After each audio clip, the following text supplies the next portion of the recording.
Hi, good morning, everyone. So, yesterday we had discussed your chapters on health and education.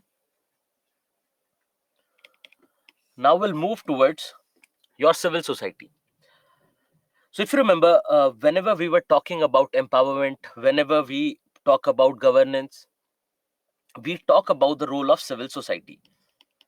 That it is not just government which has to play this role, but we as members of this society should also come together to contribute to public interest.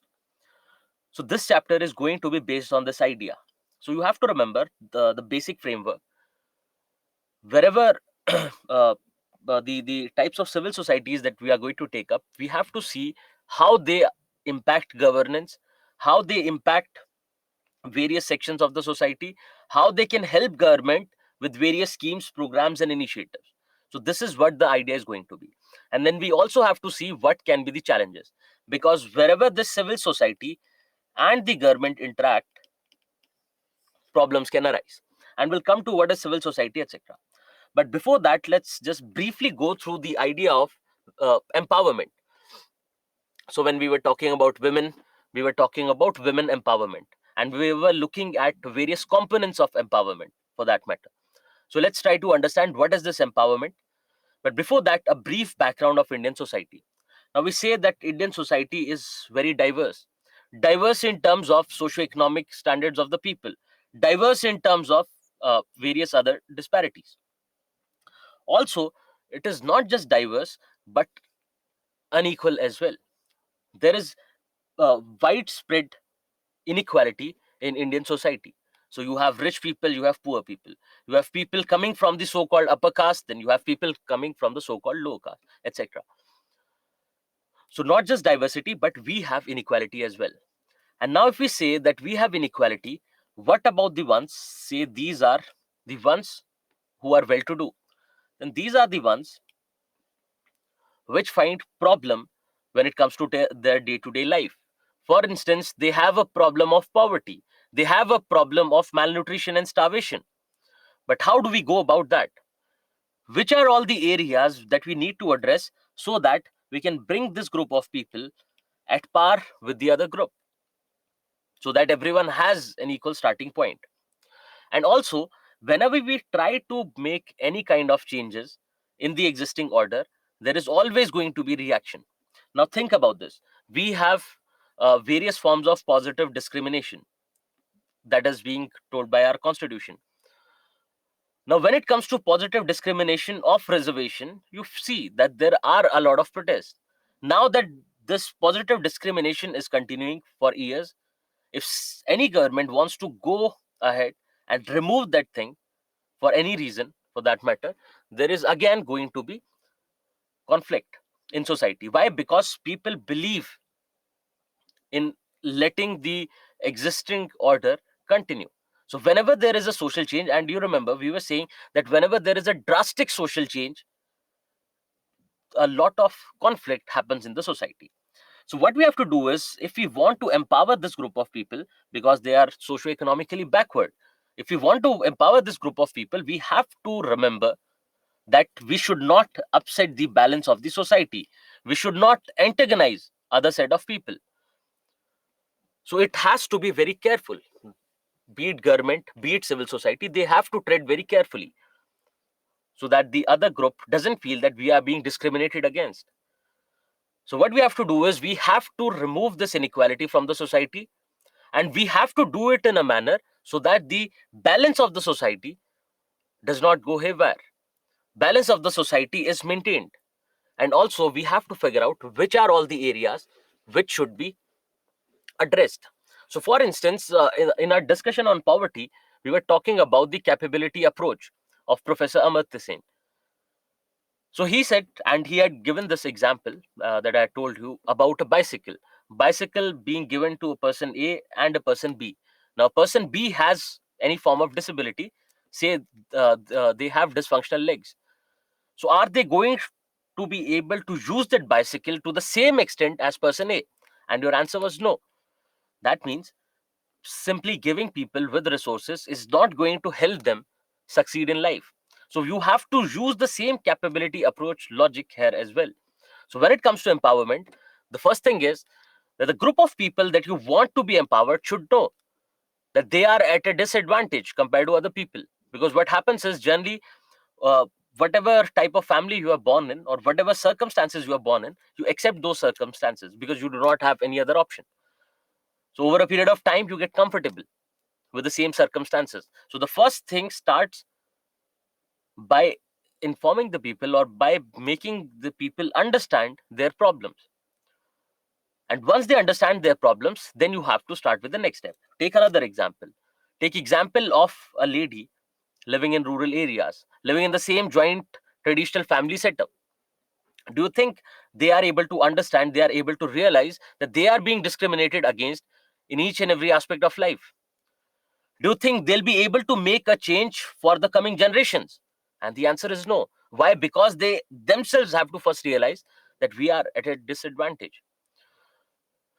So one thing that you have to remember when it comes to empowerment is it has to start from within. It has to start from the individual themselves. So yes, it might sound a little like shifting the responsibility on the individual. If you remember the idea of merit, what does idea of merit does? What does idea of merit do? It basically shifts the responsibility of someone's success or failure on that individual. So you did not succeed in life, it is your own problem. Why? Because you would not have put in enough efforts. So yes, it might also sound like shifting a little responsibility on the individual, but it is not the case. Why? Because they are going to get help. Because there are other set of people who are the external motivating factors to make them realize that they are at a disadvantage and they should put in efforts themselves as well.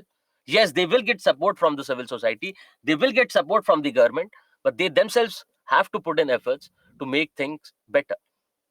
Okay, so this concept of empowerment basically talks about a transformation in all walks of life, be it your political life, be it your economic life, be it your social life, so that everyone in the society is able to realize their full potential. Because we know, because of various forms of inequalities, because of various forms of discrimination, people are not able to succeed in life, people are not able to realize their potential. So to make that happen, you have to bring about a transformation in all walks of life. And now this transformation in all walks of life basically caters to all the dimensions of life. And you very well understand various dimensions of life, as it has been discussed previously with women. Now, this idea of empowerment gives them a sense of participation. That it is not just going to be a handout from the government, or by someone who's rich, or by someone who's working in that field. They are also active participants in the process. So it gives them a sense of participation. It makes them understand that yes, your voice is also heard. Because generally, what happens in society is, generally, if you think of the poorer sections, they have this feeling that we are being marginalized in the society. They feel themselves to be alienated. And on that note, we had also discussed the culture of poverty, for that matter. So you can take it from there, that they have a separate belief system, they have a different belief system, and they know, they accept their fate, that nothing's going to happen. There's going to be absolutely no help from any section of the society, and they have to live and they have to fight on their own. So this idea of empowerment gives them this sense of participation, gives them the idea that your voice is being heard. Yes, you can also get help, irrespective of your socio-economic political status. This idea of empowerment is essentially, for that matter, a bottom-up process. So when you talk about the idea of development, it is generally the government which is catering to development process. And they say that if we develop here, it is ultimately going to trickle down to the bottom sections of the society. But when you talk about empowerment, it is essentially a bottom up process. People themselves are coming together, people themselves are participating in day to day matters to transform all walks of their lives. So yes, responsibility has been shifted, but ultimately this shifting of responsibility on the individual, on the social group, is helping them grow. It does not necessarily follow legislations. So I have repeated this statement time and again, that your social change need not necessarily follow any kind of legislative or political change. So I've given examples of, say, dowry. The dowry has been abolished, but it is still prevalent. Our constitution says that everyone is equal, but we still find a lot of discrimination on the basis of caste, on the basis of gender. Similarly, when it comes to the idea of empowerment, it is not necessary that it will follow legislations. So the government can come up with a legislation saying, let's skill women so that they can do something for themselves. But it need not necessarily happen. It need not necessarily increase their participation rate in the labor force. So we have to keep this idea in mind, that yes, legislations can bring a lot of difference, but ultimately legislations in themselves are not a complete solution. A complete solution has to be public participation. A complete solution has to be generating awareness among society. So the way we approach in governance, so this is related a little to governance and society both. So the way we approach in governance, there has to be participation from the community. And to increase this participation, to make sure that the voice of people is heard, to make sure that the government understands the problems of the poor as well, we have civil society. Let's take example. Now, if you are, say, from a business family, a big business family of the country, or you are, say, a some, or you are, say, a rickshaw puller, what are the chances in this case and in this case of meeting with, say, any cabinet minister, or leave cabinet minister, simply the magistrate? What are the chances? And you'll find, obviously, this class has better chances compared to the other class. But are these people not a part of our society? Do these people not deserve any kind of human rights? Don't they deserve any kind of say in politics apart from their right to vote? And we know, yes, they do. They have basic human rights. They should also be part of day to day discourse in society. But who would do that? They will need support. And this support is ultimately going to come from civil society. So, civil society, the role of civil society is not just limited to this idea. They have multiple roles, and we will take them up one by one. Now, a civil society is where people voluntarily come together to achieve a desired objective. And now, this desired objective is generally welfare of the people. Voluntarily, they are coming together. That means there is no coercion. No one is asking them to join any civil society. It is on their own that they are coming together to raise their concerns in front of the government. They are coming together to contribute to the common good, the idea of common good that we have been talking about. So take example of a labor union. Say in a particular industry, the regular working hours that the company has, dictated are 12 to 14 hours. But they know, going by the law, they are not supposed to work those many hours. And if at all they are working those many hours, they have to be paid an overtime. Now, what this labor union would do, or how would it be formed, is that all those people will come together, all those workers will come together. They'll say that this is injustice, this is an abrasion of our rights. Let's come together, raise our voice. Because if a person goes in as an individual, their voice would not be heard. But everyone, if they come together, if we go on a strike, if the factory is not working for next 24 to 48 hours, the person is going to, or the businessman is going to incur a lot of losses in those 2 days. Yes, we'll lose on our salary, we'll lose on our wages, they might terminate us, but there is no other way. We have to fight for our rights. And the business owner would not show up if a mere individual says that I want to talk to the business owner. Do you think they're going to hear their voice? And the answer is no. So they as a group will come together and raise their problems. Now, these problems can be raised before the state. These problems can also be raised before any other group of the society or any other individual, anyone in power for that matter. So basically, the ones whose voice is not being heard, the ones who are coming from these socioeconomically disadvantaged sections, who find no voice in the society, the civil society is going to give them a voice. The civil society is going to give them a platform. The civil society is going to make them believe that your voice is being heard. You are also important to this democracy. You are also important to this state. You are also important to this society. This role is going to be taken up by your civil society. Now, there are various forms of civil society. Labor union is one example that I've given. There can be other forms. People can come together, work in an NGO. Take example of Pratham for that matter. What does Pratham do? People come together and they feel that education is a basic human right. But there are a lot of people in our society who do not exercise this right, or who do not have any avenues to get educated. So let's contribute to this. So they do not just contribute to teaching children, they also spread awareness amongst adults.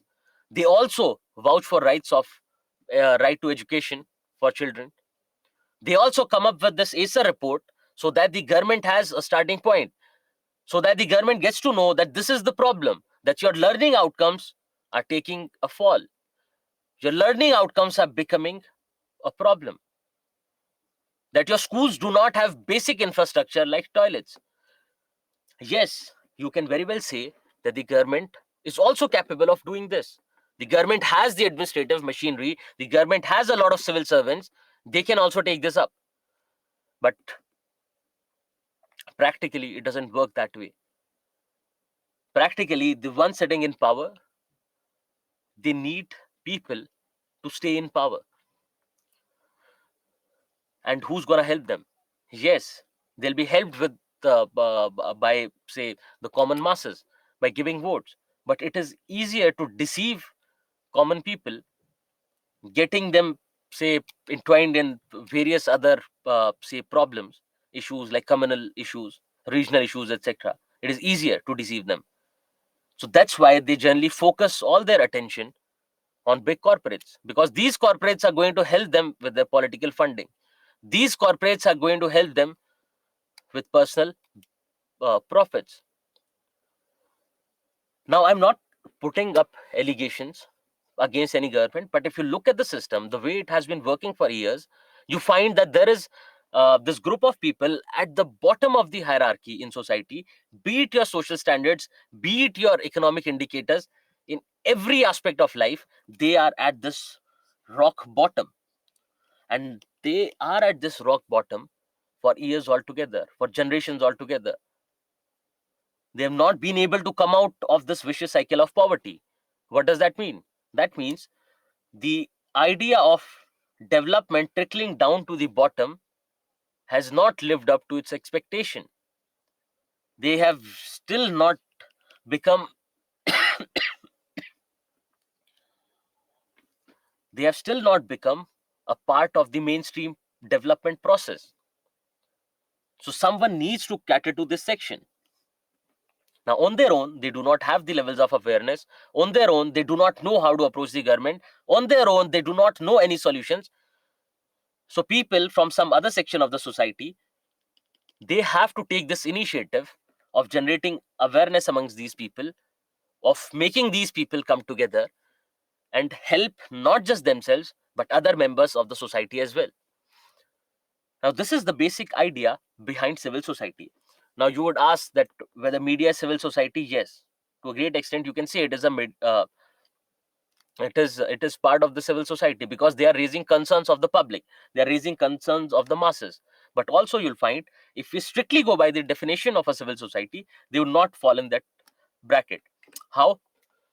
Because your media houses, particularly media as an institution, can be called a civil society, but your media houses, your various groups, media groups, cannot be termed as civil society, because ultimately they are working towards profit.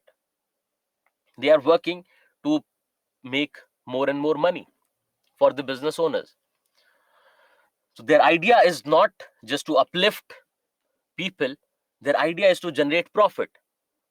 Their idea is to make the organization bigger and bigger. Their idea is to make the prices of their shares go up. Their idea is not to serve people. So yes, media as an institution can be called civil society, but media houses or these organizations cannot be called as civil society. Why? Because if you look at this definition, you find that your civil society is not for profit. They do not work in the direction of generating a lot of profit. Rather, they work for the objective of serving the people, serving the public. That's where you'll find there is a difference. So please do not get confused, because at times I'll say that media as civil society needs to play an important role here, right? When we were talking about regionalism, when we were talking about communal violence, etc., we were saying that we can look up to media to play a positive role and fix this issue, which is basically role of a civil society. But ultimately, that is media as an institution, not your various groups, Times Group, etc. group, right? Now, these organizations, civil society, these are voluntary in nature. They have not been coerced. There is no compulsion. They join on their own and they leave on their own. If tomorrow you feel that you had joined forces with, say, other members of society to fight for a cause, but tomorrow if you believe, no, this cause is actually not uh, in say in consonance with public service, so tomorrow you might leave. You are your own person. You can take your own decision. It is voluntary. No one has been coerced in it. This civil society is a group of people with similar interests. Similar interests. We are not saying same interests, exact same interests, but similar interests. So their idea is to serve the public. So, for instance, people might join NGOs which are working towards uh, redevelopment of slums. They identify various problems related to people living in slums, and they try to make their lives better by approaching the government. Some of them might believe that by approaching the government, we can fix this issue. Some of them might believe that we as a group should go there and help them with, say, basic hygiene and sanitation. Some of them might believe that why not engage larger public? Why not engage people from the slum areas itself to help themselves? So they can have different interests, but the idea is the ultimate objective is to serve the public. Then they are independent of the government. They have complete autonomy. They have to decide the way in which they want to work. They have no pressure from the government. But again, there is a limitation to this idea as well, because you can always find NGOs working for profit generation, and you find a lot of NGOs are being busted when it comes to their foreign contributions, that they are getting money from across the globe, and they are using it for their own personal thing rather than using it for public service. So yes, all these ideas can be disputed. Similarly, if you talk about autonomy of the government, you know that there are a lot of NGOs, there are a lot of SAGs which are funded by banks, NGOs funded by your government, for that matter, your social welfare department. So if someone is giving you money, don't you think you'll represent their interests? If the government is giving money, can they dare go against the government in future? If the government is, say, is the one involved in abrasion of rights of people, would they be able to go against the government and fight the government for public? And the answer is again no. So yes, the idea is that they work independently of the government, but there can be exceptions. There can be various civil society organizations which work otherwise, which work solely for the help of government. There are organizations, NGOs particularly, which get aid from the government, and the government dictates that this is what you have to do. This is the area in which you have to invest. And there are lot many organizations like that. Yes, you can definitely see civil society getting transformed in a political party. And you have an example from Delhi, that is Aam Aadmi Party. Now, again, you remember that it is not a complete shift from a civil society to political party, because not all the leaders and all the members of that particular political movement, India Against Corruption movement, all of them did not uh, become a political group, did not register themselves as political party or members of this political party. But yes, a few of them started their own political party. Now, again, one idea is that they have to be apolitical. They do not have to take any political stand. But again, time and again, you find that there are NGOs which are run by the RSS. There are NGOs which are run by the Congress party, for that matter. So, yes, obviously, they are going to have political leanings. So, the ideas that have been mentioned here are basically the ideal framework for civil society organizations. But it need not always be seen practically, because you always know that even your engines, for that matter, their ideal state is different, but that ideal state cannot be achieved. It is practically not possible. It is practically impossible to be apolitical. The way Aristotle says that every human being is a political animal. Everyone, by default, inherently has one or the other political bias. So even if you look at your ideas, the ideas that you have about development, the ideas that you have about success, ultimately they're linked to one or the other political ideas, because political ideas are not created in vacuum. These political ideas come from within the society, the ideas that are prevalent in society. So ultimately, everyone, for that matter, will be political. Now, we are not going into the definition of politics and political, because it is not a subject matter here.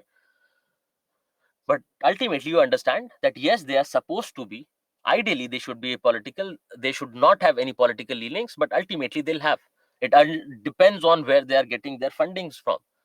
It depends what are the political leanings of majority of the members of that group, because that will ultimately give it the same direction. They work as a bridge between your state and citizens. So we were saying that these, particularly the disadvantaged groups, the disadvantaged sections of the society, who feel that their voice is not being heard, who feel that our existence is not significant to the society, who feel that our existence is insignificant to the larger political process. Now, these civil societies act as a bridge between those people and people in general and the state. So it is not always that the state is ignorant, that the state is neglecting, but it can happen so that the state has no reach. Think about your, say, tribal areas. Now, someone sitting in the state capital with close to no administrative machinery in those forests or those hilly terrains where tribals live, they would not be aware what are their problems. They would not be aware what kind of life they want to lead. They would not be aware what is their idea of success, what is their idea of development. So someone has to bridge that gap. So yes, it is not always so. It might sound that the idea of civil society is antagonistic to the government, but it is not. It is ultimately helping government reach out to people. It is helping government figure out what are their problems. It is helping government with suggestions. It is helping government with their active role. Think about the role of Pratham. Think about the role of various NGOs which provide medical aid. Don't you think they help government directly? So the idea of civil society organization is not necessarily antagonistic or not necessarily, say, in opposition to what the political class says, but ultimately they help the political class. They help your state in figuring out various issues and the solutions to the same. Now, the civil society can be organized on a regional, national, or international level, and I don't think this needs any explanation. That you'll find NGOs working within your specific region, within your specific state. Then you'll find NGOs working on a national level. Then you also have various international NGOs as well. Similarly, any other form of civil society can have these kind of groupings. Now, by this time, you would have already understood that why do we need civil society? Because we have inequality in the society, because there are people who are still socioeconomically backward. There are people who have not become a part of the mainstream development process. So that is one idea. Another idea is that if you look at Indian democracy, it is basically a representative democracy. That means people elect their representatives who basically represent their will, and laws are made accordingly, executed, etc. So people choose their representatives. Then there is another form of democracy, which is participative democracy, where people come together. People also become an active part of day-to-day decision making of the government. Now, the problem with representative democracy is that this representative democracy need not necessarily represent will of the people. Similarly, the issue with participative democracy is that at a scale such as that of India, it would not be practically feasible. They would not it would not be possible to call a meeting every other day to discuss on petty issues. So we cannot make it participative. We have to stick to representative form of democracy. But to fix the problems with representative form of democracy, we can use civil society. That the civil society will act as a bridge between people and the government. The civil society will mobilize people to come together and take part in decision making, because ultimately, what is your politics? Your politics represents the will of society. Your political will is nothing but a reflection of the social will. Your politicians would say, your political parties would do, your governments would do what you actually want. If you say, if you come together and you say that education is a problem and post education, skilling and employment is a problem, they would have no option but to cater to that. But you say, if you say that no, that is not a problem, we can take care of our employment, but let's eliminate another caste, let's push out people from another religion, this is our problem, then your politics will obviously start mirroring or start representing this will of the society. Yes, society and politics impact each other. Society represents the political will. As we have seen in the case of, say, communal issues, it is ultimately political will which is reflected in the social will or in the social actions or societal actions. Similarly, politics also gets influenced by society. Now, to make people understand that this is actually your problem, this is not your problem, but having 2 square meals a day is your problem. Getting to eat nutritious food, sending your children to school is actually the problem that you have to take care of. Who's going to play that role? The civil society is going to play that role. So always remember, we do not want to shift from a representative to a participative democracy. We want a mix of both, a balance between both. So we have to go with this representative democracy, but we need components of participative democracy as well. And I've already given you the reasons for the same. And that is why we need civil society. More significance of civil society can be understood from the role of civil society. So by now you have actually understood all the roles. Let's go through them briefly one by one. Now, the civil society can become policy advocates. That they can help government work towards a particular uh, area or work towards a particular field. So also what I've done is I've given you a few examples so that you have examples for later. They would not ask a direct question on this, but you should always have examples, because every now and then you find a lot of role of civil society organizations in the news, and also they have asked a direct question on the role of civil society, asking you about examples of civil society.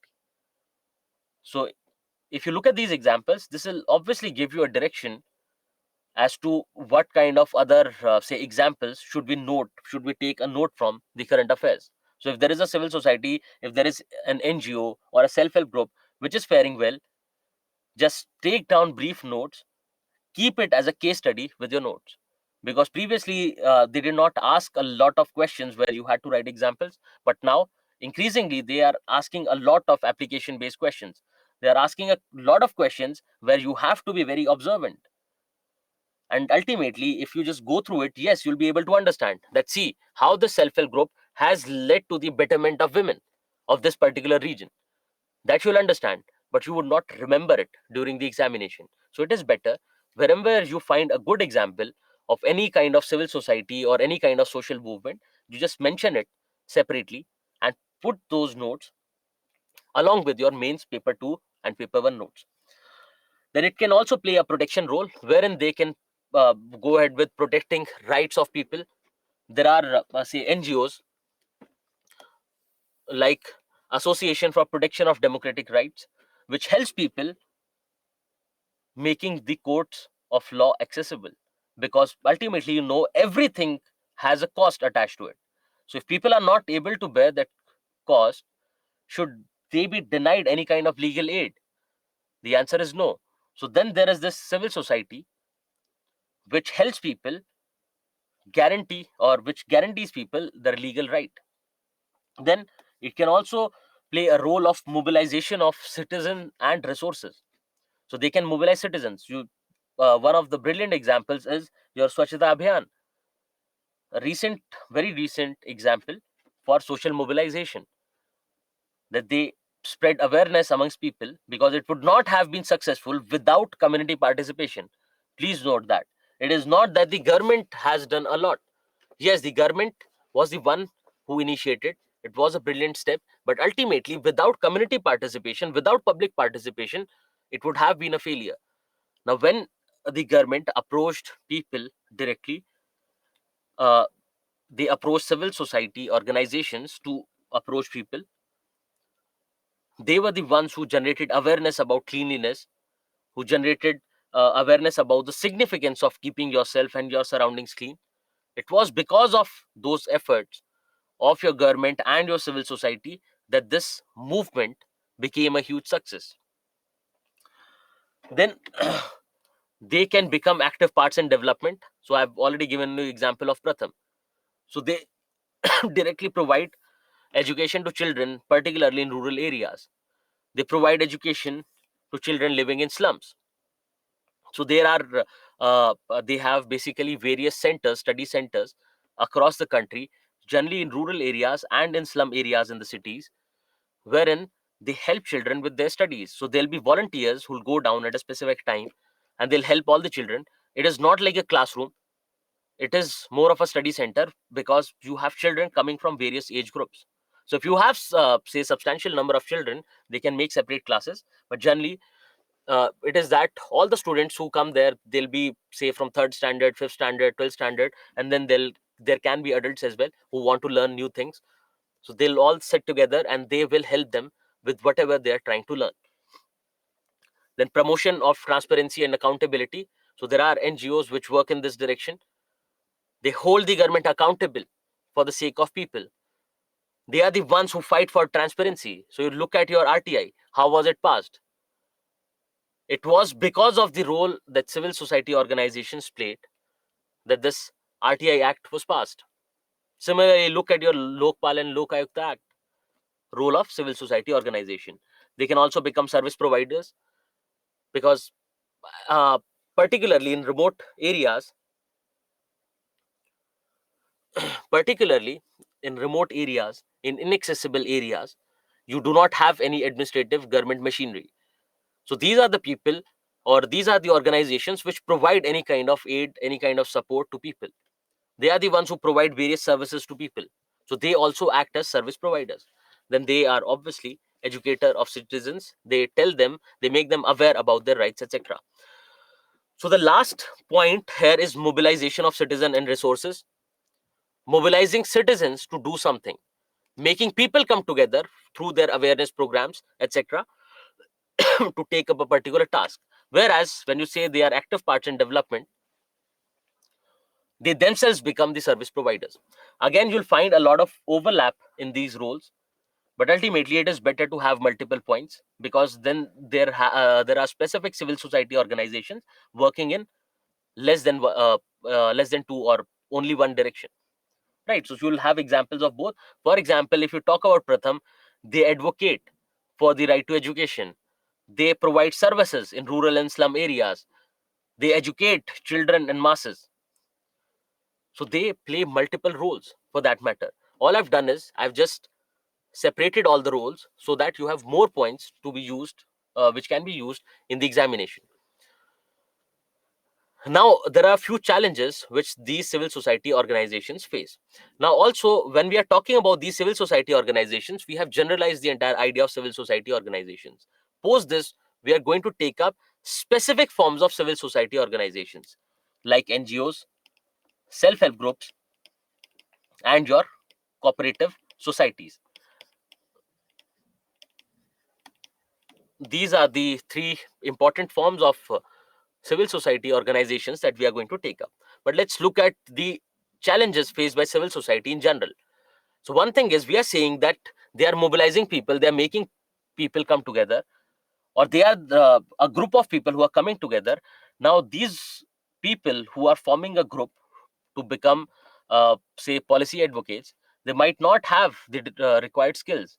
They might not have sufficient funds in their pockets to run it professionally. So, these can be two problems.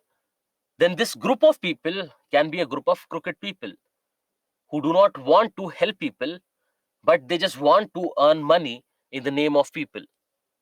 So there can be issues with respect to their governance structure. There can be issues with respect to their the transparency that they maintain in the working of their organization. Also, you find that wherever you find government and civil society interface, you find conflict, because these civil society organizations, even though they are trying to promote public interest, and at the same time the government is also supposed to promote public interest, but they can always have conflict of opinion. Also, at times these civil society organizations will try to promote transparency in governance, and then again, at this government and civil society interface, there'll be conflict, because the government would not want to promote transparency, for that matter, because of any because of malefight, for that matter. So which can also become a challenge. So what we'll do is, we'll now take up specific forms of these civil society organizations and discuss them one by one. So Ragini is asking, can religious groups also be termed as civil society? See, ultimately, any person who's joining a particular social group or a civil society organization can come from any religion, any race, any creed. Yes, it would not matter whether people are coming from the same religion or different religion. What matters is the objective of that organization. If the objective of that organization is public interest, if the objective of that organization is contribution to the common good, then yes, it can be termed as a civil society, because civil society organizations need not necessarily be legal entities, right? So you can have NGOs, you can say you can have self-help groups in rural areas which are not registered with any bank, for that matter, and who are just working on their own.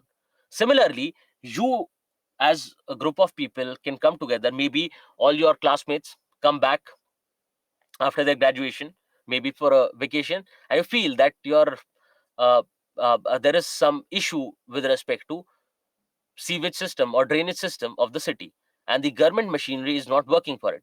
And you might feel that no, it is our responsibility, it is our duty to hold the government responsible for this, to make them fix this issue. So you, as a group of educated people, might come together and take up this issue with government, because ultimately, if an individual goes, generally it would not have a lot of impact.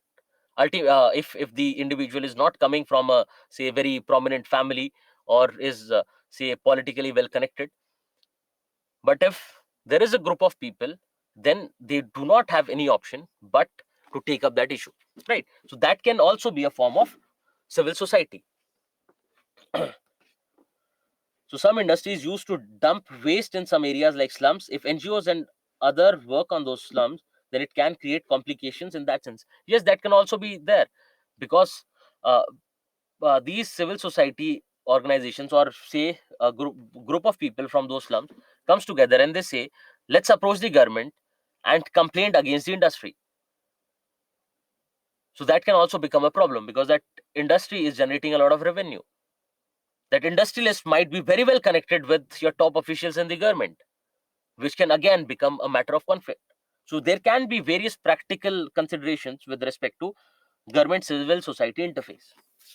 Okay, starting with our first form of civil society or organization, that is your NGOs. Now NGOs, I believe everyone here is aware of, because every day or every other day you'll find one or the other NGO in news, or you'll keep hearing about your various non-governmental organizations, generally in media, that they are playing this role.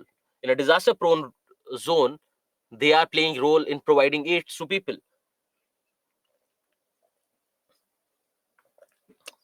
For example, if any area is impacted by any kind of disaster, if there is a war in any area, so various NGOs come up, they collect aid from people, they say invest or they put in their contribution there as well, and they make sure that this aid reaches people who are impacted by or who have been affected by, say, floods, droughts, etc., in that region. So the recent case of Himachal Pradesh, so a lot of NGOs were working there to help people rehabilitate, to help people reorganize their life, because everything was simply say destroyed because of the landslides and floods that happened recently. So if you think about non-government organizations, there are a lot of non-government organizations in a country, but again, you do not have a fixed number. Now, according to two sources, you have a different estimate, but it is generally estimated that we have more than 30 lakh NGOs in our country. Now, these NGOs are legally constituted organizations. That means they are registered under one or the other act of the government. Now, there are three acts. They can be registered as trusts, they can be registered as societies, or they can also be registered as private, limited, not for profit companies. So, what I've done is I've written these three acts under which they can be registered. So you have to remember, these NGOs are legally constituted organizations. So if you form a group, come together, work for public interest, it can be called as a civil society organization, but it cannot be called as an NGO unless until you are registered under one of these three acts. Yes, so even for war that is going on in between Israel and Palestine, for that matter, you have a lot of countries, you have a lot of national governments, international organizations, and also civil society organizations helping people with various kinds of aids. Then they operate independently of the government. And again, this can be questioned. So, yes, their organizational structure and their day to day operations are independent of the government. They have complete autonomy.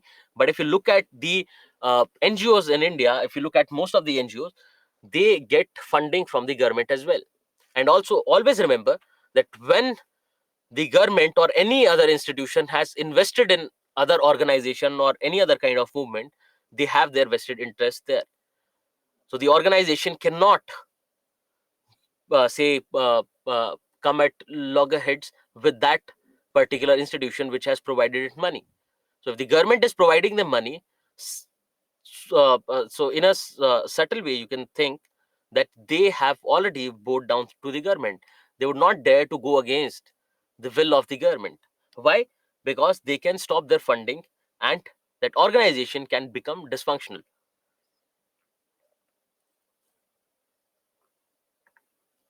Again, these are non-state. That means they're not being formed by the government. It is again a voluntary organization, and also not for profit. Their orientation or their objective is not to generate profit, but their objective is public interest. So they are there to serve the public. But also you'll find a lot of NGOs are being started by your civil servants just to get funding from the government, and they more often than not, they use it for their personal benefit, right? So you cannot cite an example unless until someone or an organization is convicted in that case. But generally you find a lot of organizations to that extent, they can be funded totally or partially by the government. So they can be completely independent, that they are getting their funds either from some other organization or from public at large, but they can also be funded completely or partially by government.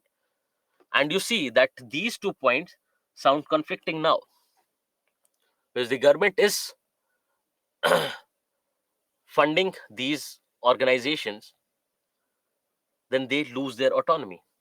So if you remember your article 12, right, I hope you remember your Article 12.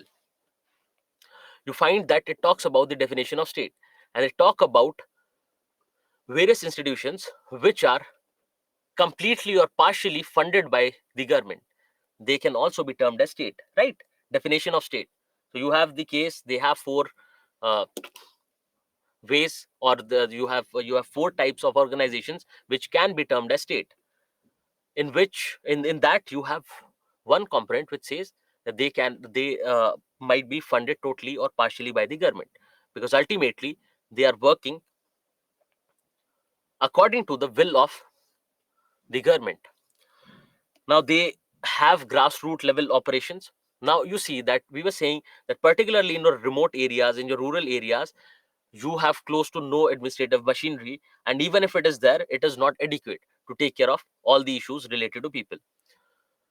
Now these NGOs, they have people working on the ground, they have people working on the grassroots level. Now they have people who know what are the actual problems of people on that level, and they play an active role in basically catering to their needs, to their demands. And if at all, and you'll find that a lot of governments rely on these NGOs as service providers. So they basically, it might sound like a contract, but it is not a legal contract for that matter. But they take help of these NGOs in providing services to these people. They basically subcontractors. They are being treated as subcontractors. Why? Because they have people working at the grassroots level. This is a voluntary organization. People are not there for the sake of money. Yes, they can have administrative staff. They can hire administrative staff who are working for a salary and who might not believe in, say, public interest, but they are there to perform their job, perform their duty, and go home. Yes, that can be there, because a few NGOs become very big in size. So this can happen. But generally, the volunteers, they are not there for money, for the sake of money. They are there to serve the public. So the government can get the same work done at a very low cost. And this is one of the criticisms, or one of the challenges which is being faced by these NGOs, that they are being used as cheap contractors by the government. And we will come to that challenge as well. Now, there can be multiple forms of NGOs. You need not worry about it, that what are the various forms of NGO, etc. You just need to understand that there can be various advocacy NGOs which basically influence the policies and practices of the government. They basically take up issues with the government, that this is the problem. There's a particular group of people or section of society which is at a disadvantage, and now you have to work for this. So they are basically working as advocates to that section or group of people. Similarly, they can be operational NGOs which help government with design and implementation of various policies. So implementation is understandable. They'll help government with the implementation part. So these NGOs, operational NGOs, can play a role in, say, getting people, making people aware about and getting toilets constructed within their household. That is implementation part. But they also help with design. Now, if you remember, we had gone through your national education policy, and we had also gone through your ASA report.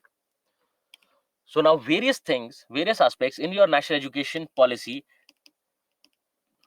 2020 have been taken up from ASA 2018. So basically, they're directly influencing the design. Also, government invites stakeholders and their views whenever they are formulating any policy.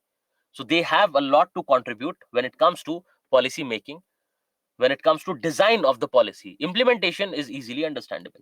Okay, there can be other categories. So there can be international NGOs which work on a global scale, which work in more than one country. Then there can be activist NGOs. So you would have seen that there has been a lot of activism as far as civil society is concerned in the previous few years. So all these big movements were generally spearheaded by one or the other NGOs.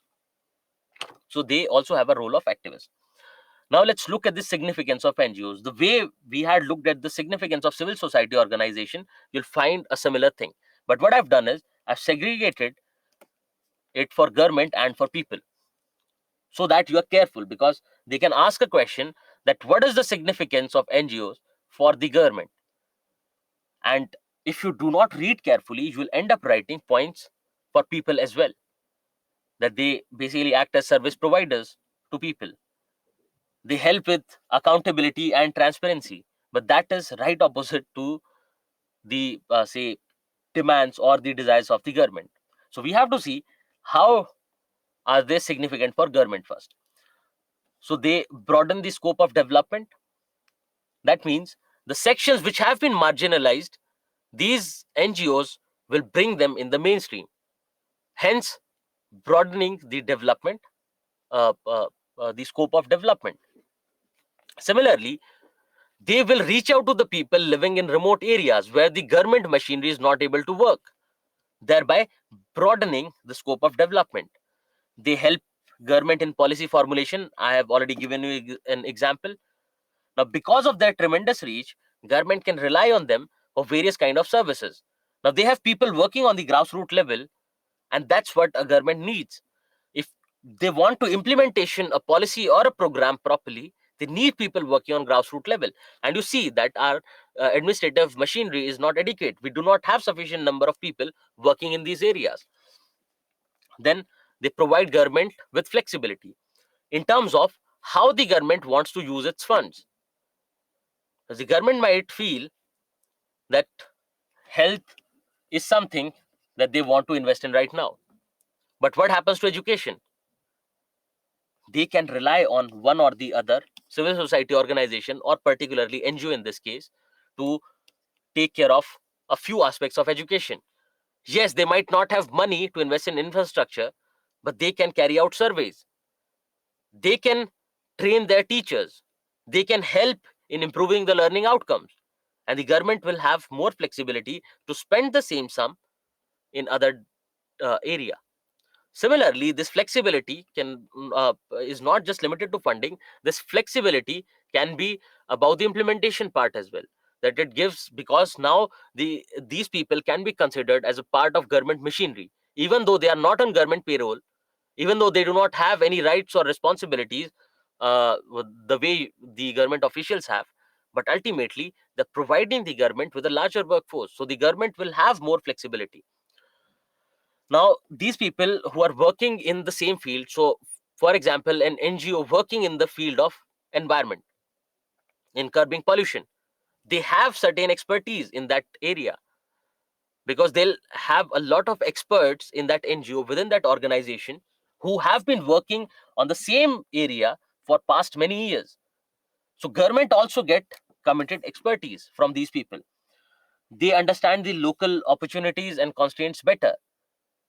So they are the ones who are working on grassroots level, and they are the ones who know what area needs improvement.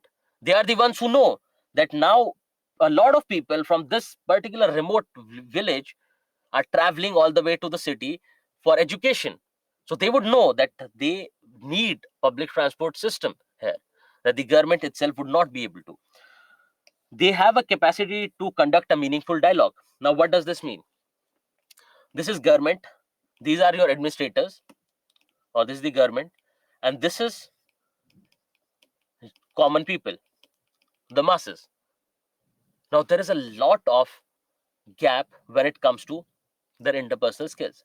Their ideas are different.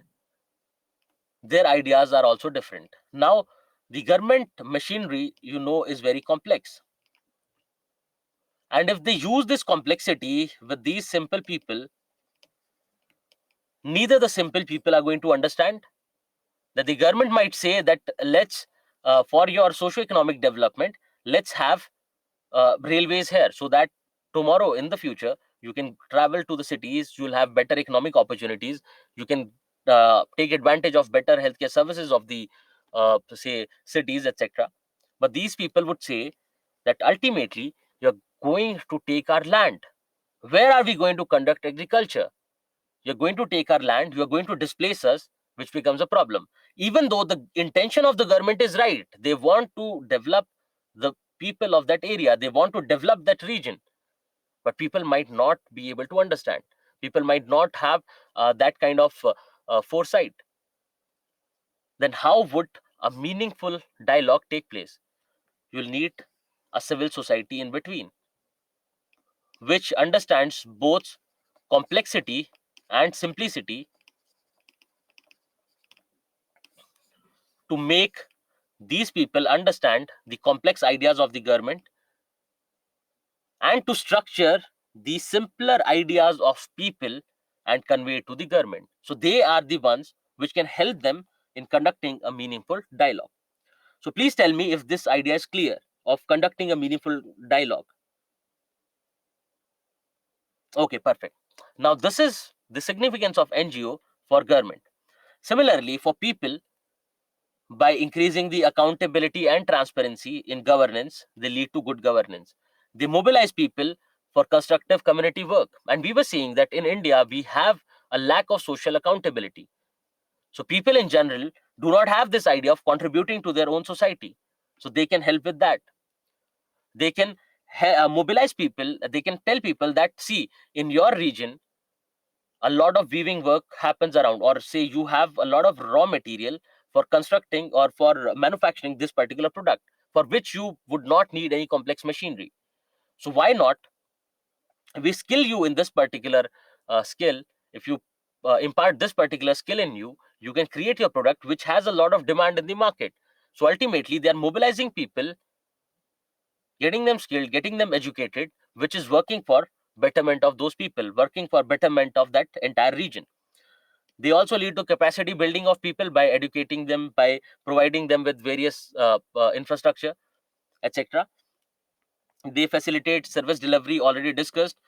They are an effective non-political link between people and the government. So the way we were saying, to conduct a meaningful dialogue between people and government, these civil society organizations can play a role, and particularly your NGOs. Likewise, you find that for the betterment of people, they can help them with conducting a meaningful dialogue with the government. So the idea is same, they just have put it across in a different manner. Now let's look at a few issues with which these NGOs face. Now we have already discussed a few while going through it. You have the list here, we'll come to these one by one, but before that I would want to mention one thing, that is your Foreign Contribution Regulation Act. Now, this is something that you have already read in your economics lecture. And if you are not taken economy lectures, you are ultimately going to go through this. Now, what you have to do is, whatever problems and provisions of FCRA are there, just make brief notes in a page and club that page here. And let's not repeat and go into the domain of economy, because this is discussed there. So what I've done is, all the provisions have been provided in this link that you can go through, and this link also has the critical analysis. So you can take your notes from here, or maybe you can use the same notes that you would have created, that you would have written while going through economy. Okay, so it is entirely up to you from where you want to take it up.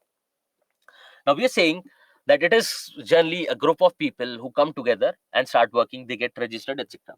So obviously there'll be problem with respect to funding, that they will rely, they'll be dependent on multiple sources for their funding. They'll be dependent on individuals, they'll be dependent on government, they'll be dependent on international organizations, they'll be dependent on other forms of foreign contribution for their funding. So this perpetual dependence is something which becomes a problem. Similarly, now these group of people would not have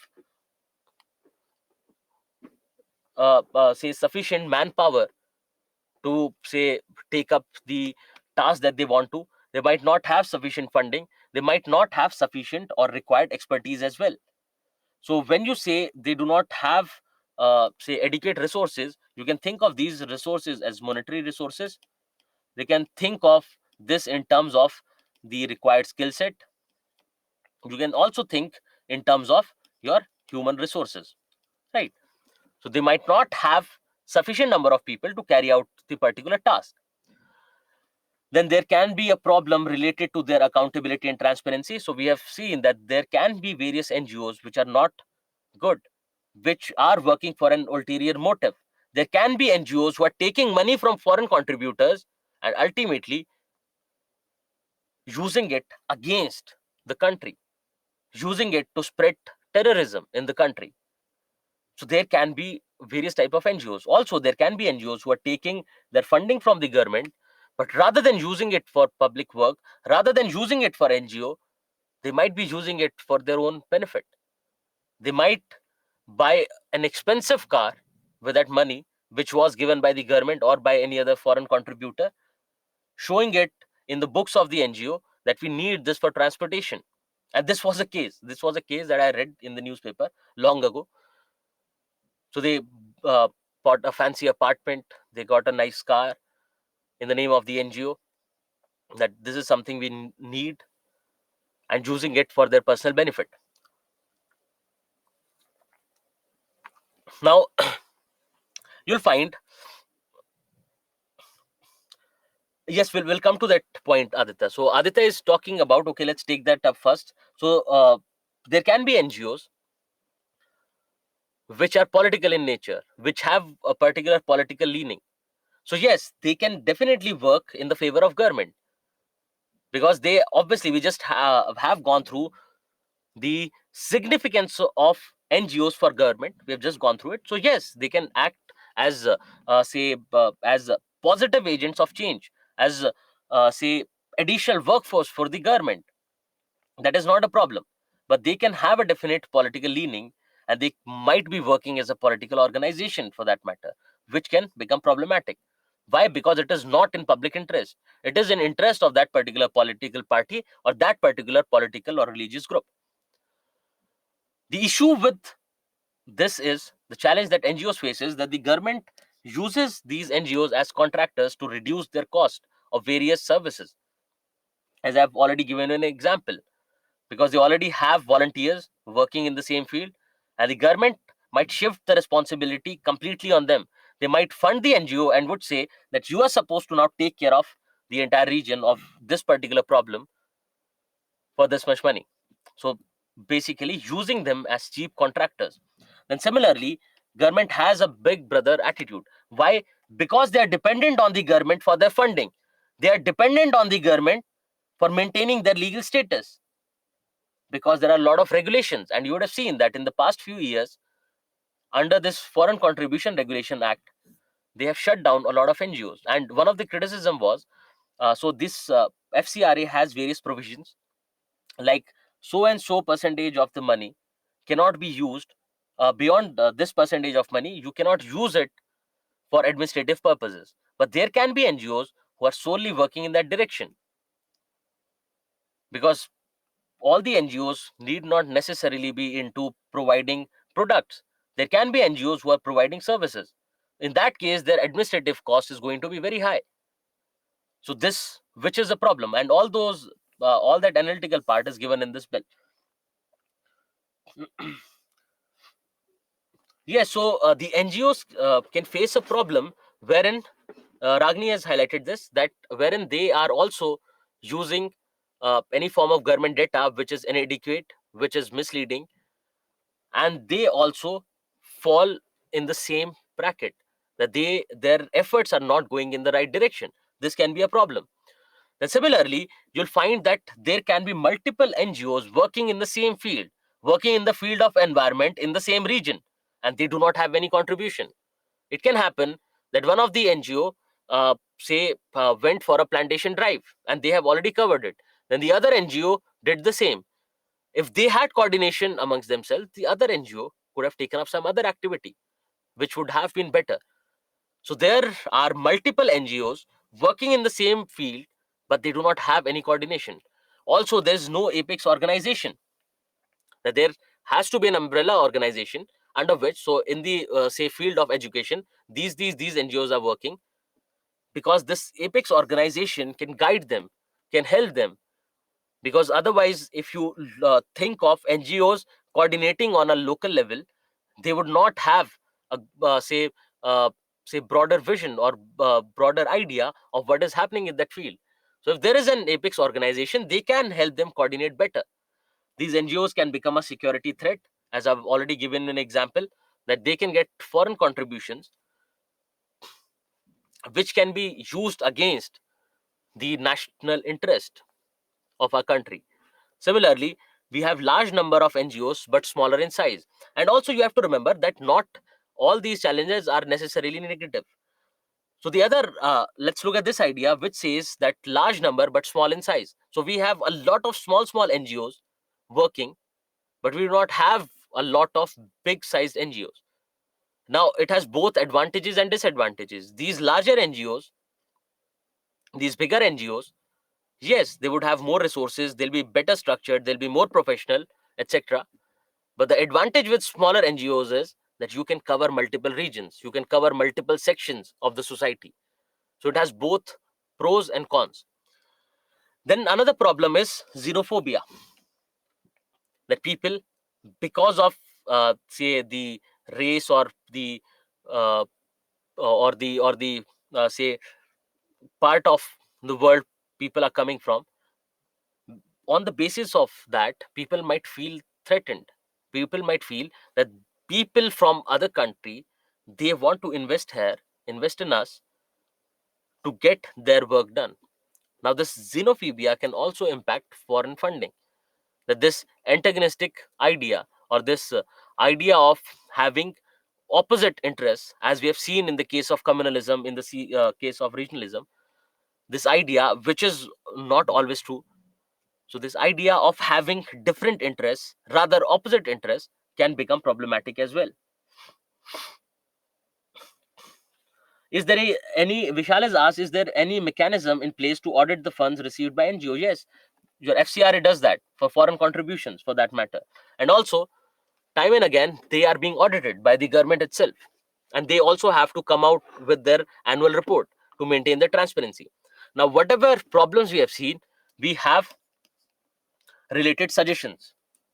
Now, these suggestions are basically based on that. So there should be a mechanism to distinguish between crooked and your genuine NGOs. Now, also you find that the government, we have said, has a big brother attitude. That means there is a lot of bureaucratic interference. So we have to limit that. Rather than banning NGOs under the provisions of FCRA, putting a blanket ban that let's ban these NGOs, regulate them better. It is always suggested that there has to be better regulation. Now the difference between regulation and ban is, think of a regulator as a referee in a football match. This is the best example that can help you understand. Now that referee is there, he's not intervening, he's not asking your players to leave, but as and when there is a violation, he comes in between and says, you have made a violation and here you get a penalty. You have violated another thing, you get a yellow card or a red card. So this regulation role is always better than putting a ban altogether. Then again, we were saying that they do not have any umbrella like organization. There has to be umbrella like organization which can guide them, give them uh, better direction. Also, rather than relying more on foreign contribution, there has to be more incentive to raise domestic funding. So the way we have corporate social responsibility, because ultimately they also invest their money in various NGOs and civil society organization, there has to be more and more domestic contribution rather than foreign contribution. So these were a few suggestions. You can just go through these.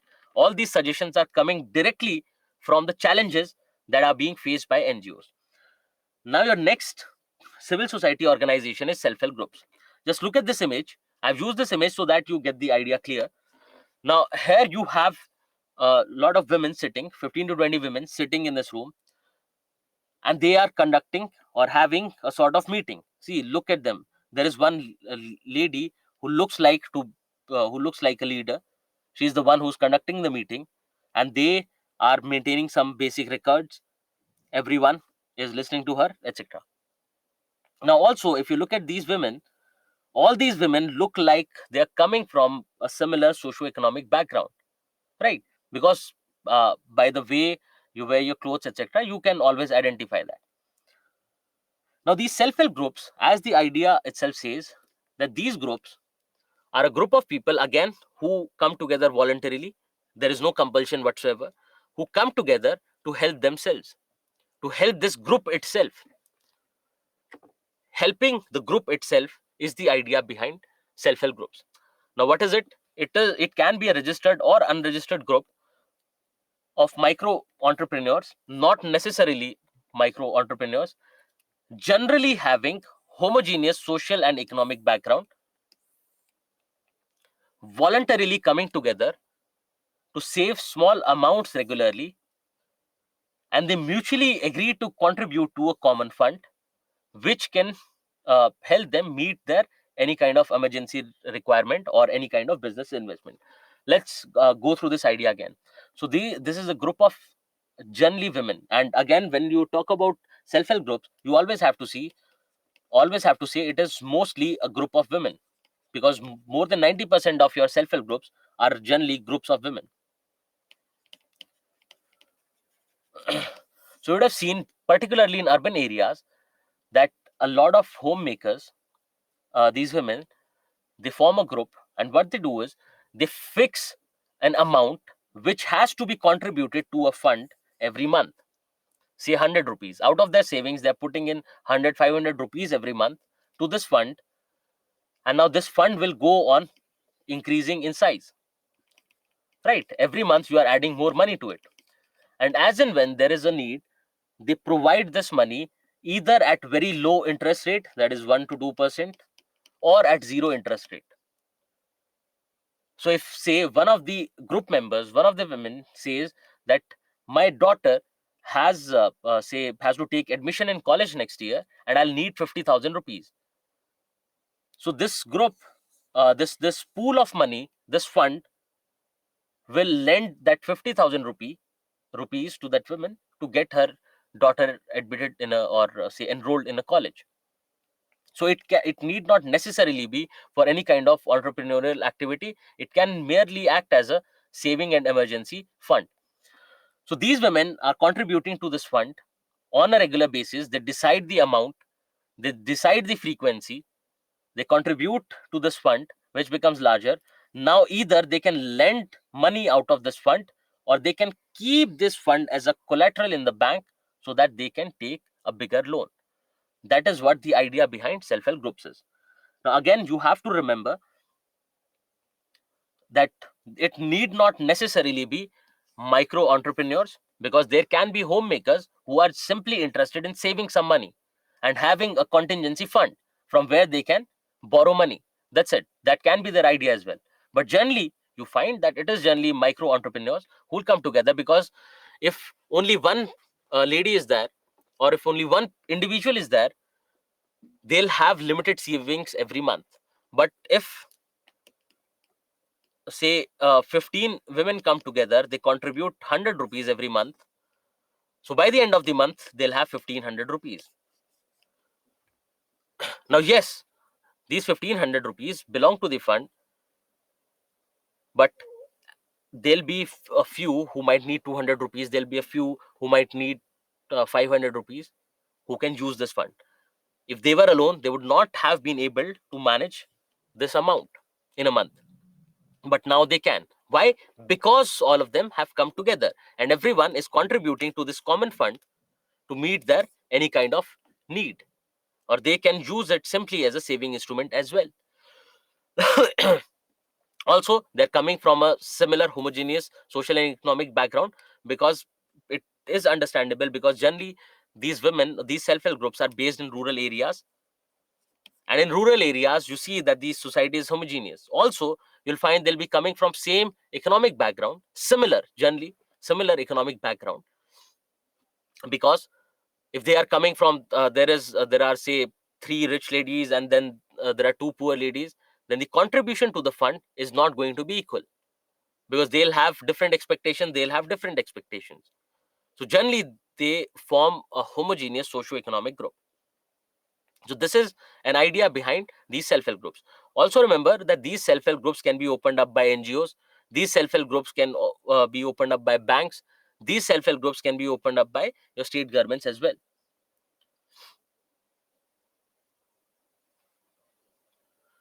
Is BC in local language a part of it? I'm not sure about the word. Sorry.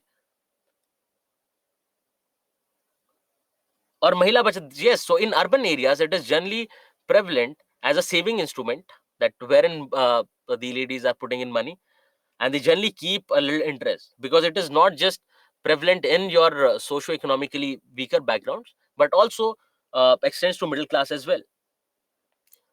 Now, Grameen Bank is different. Grameen Bank is different, Ragini. Now, this is a group of women, and these are smaller groups, generally 15 to 20 people. That's it.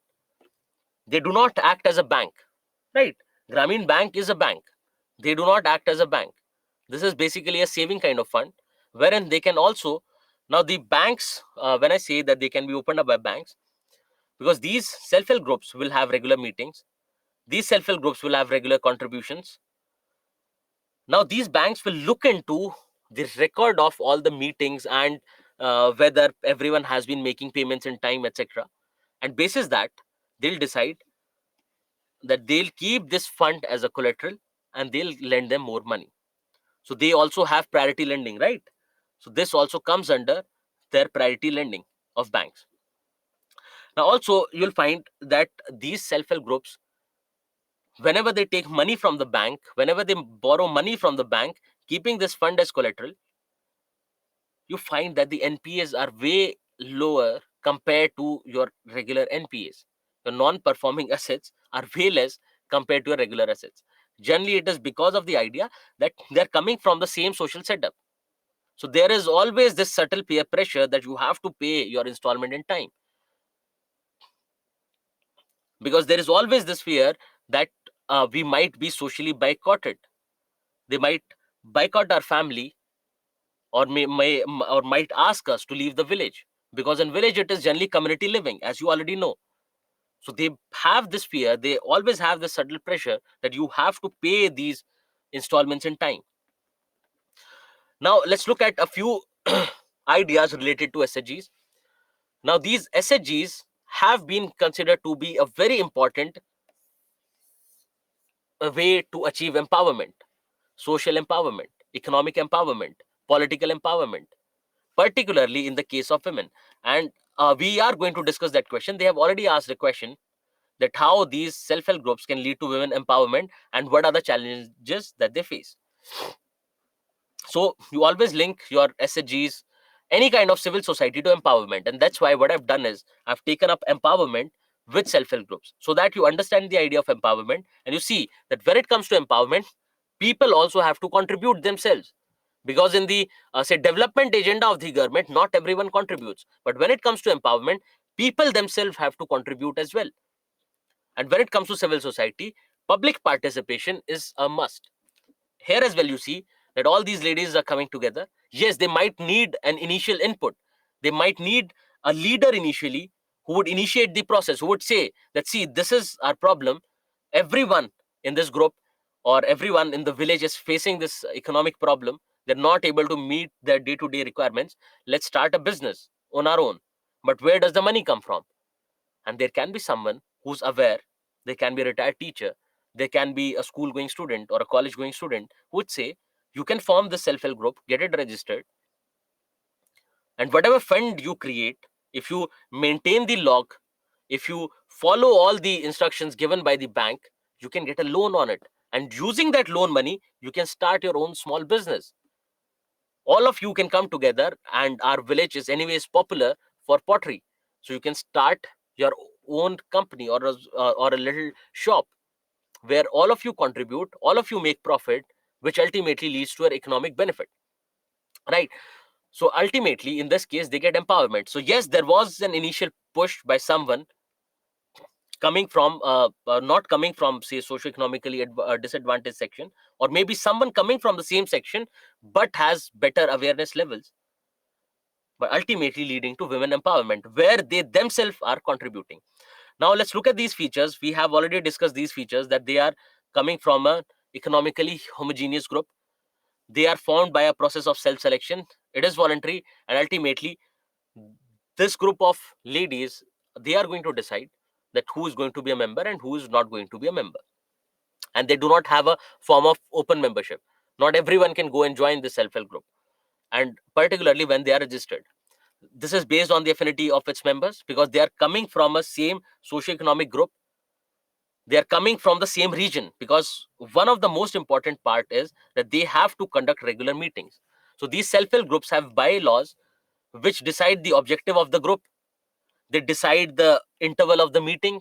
They decide the amount of the saving and the frequency of their donation, or their contribution. They decide who's going to be the leader. They'll decide whether the leadership has to rotate, or whether one lady remains the leader for the entire year or for the entire life cycle of this self-help group. They decide the terms of credit. They can say that out of our own fund, if you take this money out of our own fund, we'll give it at 0% interest rate. So they have certain bylaws which they have to decide beforehand and follow these. If they do not have this, if they do not follow this, the banks are not going to keep their fund as a collateral, because the banks also need assurance that, see, this is the group of people who are following these certain laws. They have good credit. They have so basically they have less probability of failing to make the payment. Why? Because everyone is very disciplined. They are following all the laws. So let's give them money. Now, if they have to conduct these regular meetings as one of the most important features of the bylaws, they have to come from the same region. They have to come from the same village.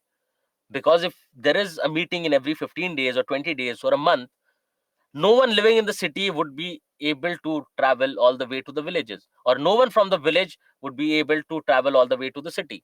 So generally, they come from the same region, they come from a similar socioeconomic background. So they maintain the records of the meeting, they maintain the records of the say contribution of each and every member. They maintain a record of your credit discipline, etc. That yes, this member of the group had taken a loan previous year from our own fund, and see, this was the routine of their installment. Now these are self-managed institutions. They have a way of collective decision making. So all of them will come together and decide what has to be the law, whether they want to make any changes. And they are self-managed institutions. They manage it by themselves. But at times, they might seek help, because there is a lot of, so if they want to take a loan from bank, there will be a little legal hassle, or they need someone who can read and write, who can understand, to interact with the, say, bank officials. So they might need help at times. It can be so that all the women in that group do not know how to write. So they might seek help from someone who knows how to write. But generally, they are self-managed institutions. They are generally sized between 10 to 20. There can be bigger self-help groups. There can be smaller self-help groups as well. But generally, the size is between 10 and 20. And most of the members are generally women. Most of the self-help groups are generally women groups. They are well defined by laws and rules that we have already discussed. So these are a few basic features of your self-help groups. Their objective is, and now you would say that where is public interest? Don't you think it is their self-interest that people either they want to save or they want money at a low interest rate? What do you think about this? Is it public interest or is it self-interest?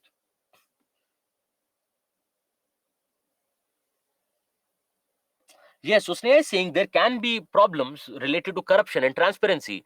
It might be so that the leader of the group, and we are going to discuss this with the challenges, but it's good that you have brought up this point. So it can be so that the leader of the group is the only one who knows how to read and write. The leader of the group might be someone who's not from the same socioeconomic background, who's not from the same region. They just became friends in a public place, and these women, this they asked her for help, and that leader or the one who is maintaining their books might deceive these people, might deceive these poor ladies, because they do not know what to do. Or maybe the leader, if they collect sufficient money, they might abscond, they might take all the money and leave. This is also a possibility, and yes, this is one of the challenges faced by self-help groups. Aditya will come to cooperatives, do not worry about it.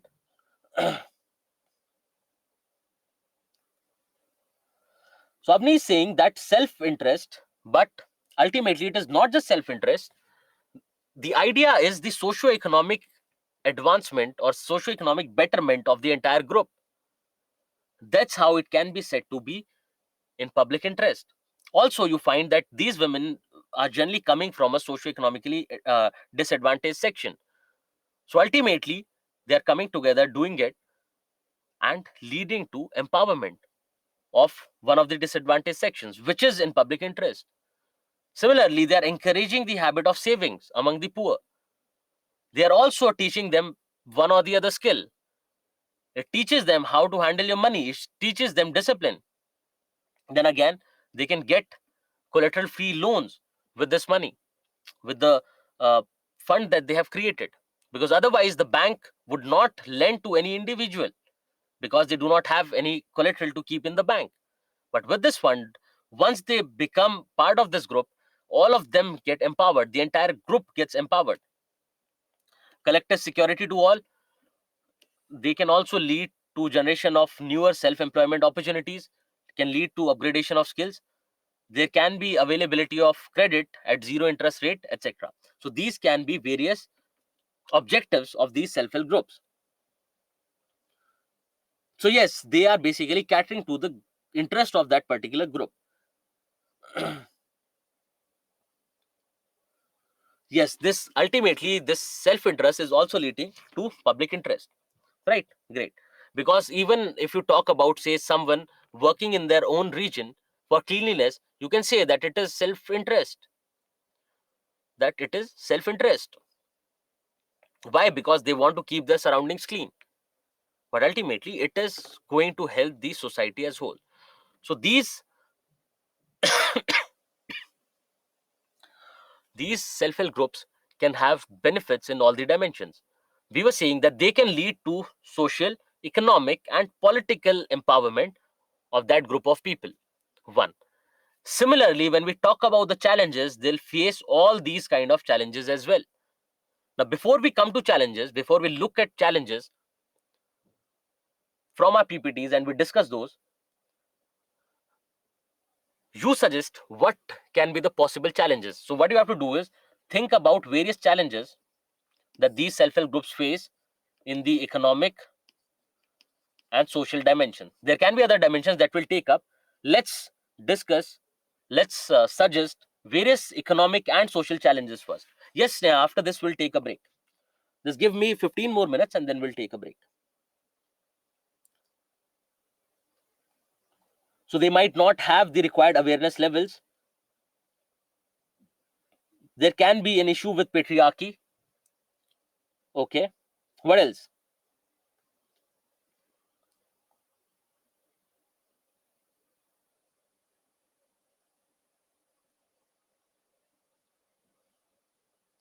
Poor banking penetration in rural areas. Okay. Just think about it. We were saying that these are generally groups of women. Now, don't you think that a few challenges that we have seen in the case of women will apply here, like the idea of patriarchy? That the family might feel that how can the women go out of house and work or do something on their own? Their financial independence can come as say can be taken up as breaking the traditional family structure. Okay, then also if you look at this level, don't you think this is dual burden of work? That lady, that poor woman, has to work at home, take care of the family household responsibilities, then she has to attend the meetings, then she has to take up some or the other form of entrepreneurial activity. Wanted lead to dual burden of work. Similarly, you'll find that these self-help groups uh, uh, get disintegrated as well because of any kind of familial conflict or because of any kind of conflict in the village on the basis of, say, caste. Can't it become a problem that a lady coming from a different caste, because of that conflict that happened in the village, they boycott her? Similarly, they can disintegrate on the basis of their uh, economic aspect as well, that these women are not able to pay their installments. or pay the contribution that they have agreed to. They might not be able to make it to the meeting. They might not be able to avail the loan. Similarly, we were saying that someone might abscond with the entire fund, because ultimately they can create a treasurer amongst themselves. There can be a treasurer, there can be a leader who would lead the meetings, etc. Then similarly, don't you think they can be betrayed or deceived by someone from whom they were seeking help? They do not have the required levels of skills, lack of power. Okay. Okay. So we are going to come to these challenges one by one. Let's look at the benefits quickly. As we have already discussed, you find that this is one of the most effective delivery of microfinance services to poor, wherein you make them responsible for their own empowerment. You make them responsible for their own success. And also, banks are not going to lend to these people anyway. They would have had to rely on your money lenders, which would not think about their interest. They'll have their own interest of extracting as much interest as they can. So this can be one of the most effective tools of providing cheap finance. This reduces their dependency on informal money lenders. They can ultimately contribute to the household income, which will lead to the economic empowerment of the women. And this economic empowerment of the women can ultimately lead to their social and political empowerment as well. And I hope that idea is clear. Then similarly, as we have already discussed, that the repayment rates are very high compared to the formal banking institutions. The repayment rates are very high. And also, you'll find that most of these SHGs are say concentrated in the southern states. Then there can be socio-cultural benefits. So with better levels of awareness, better levels of skill, etc., they'll have better confidence. They'll have more say in the family because of their economic contribution. They will have more say in the society because they are now a group of empowered women.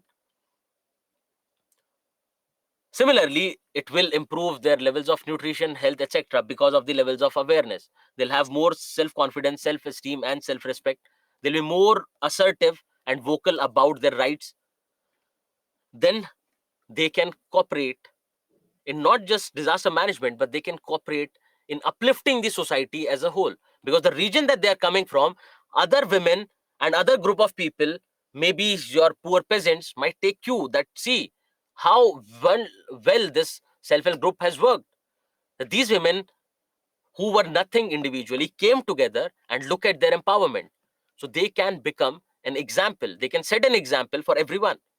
Ultimately, these women will be more vocal about their political identity. They will assert their rights.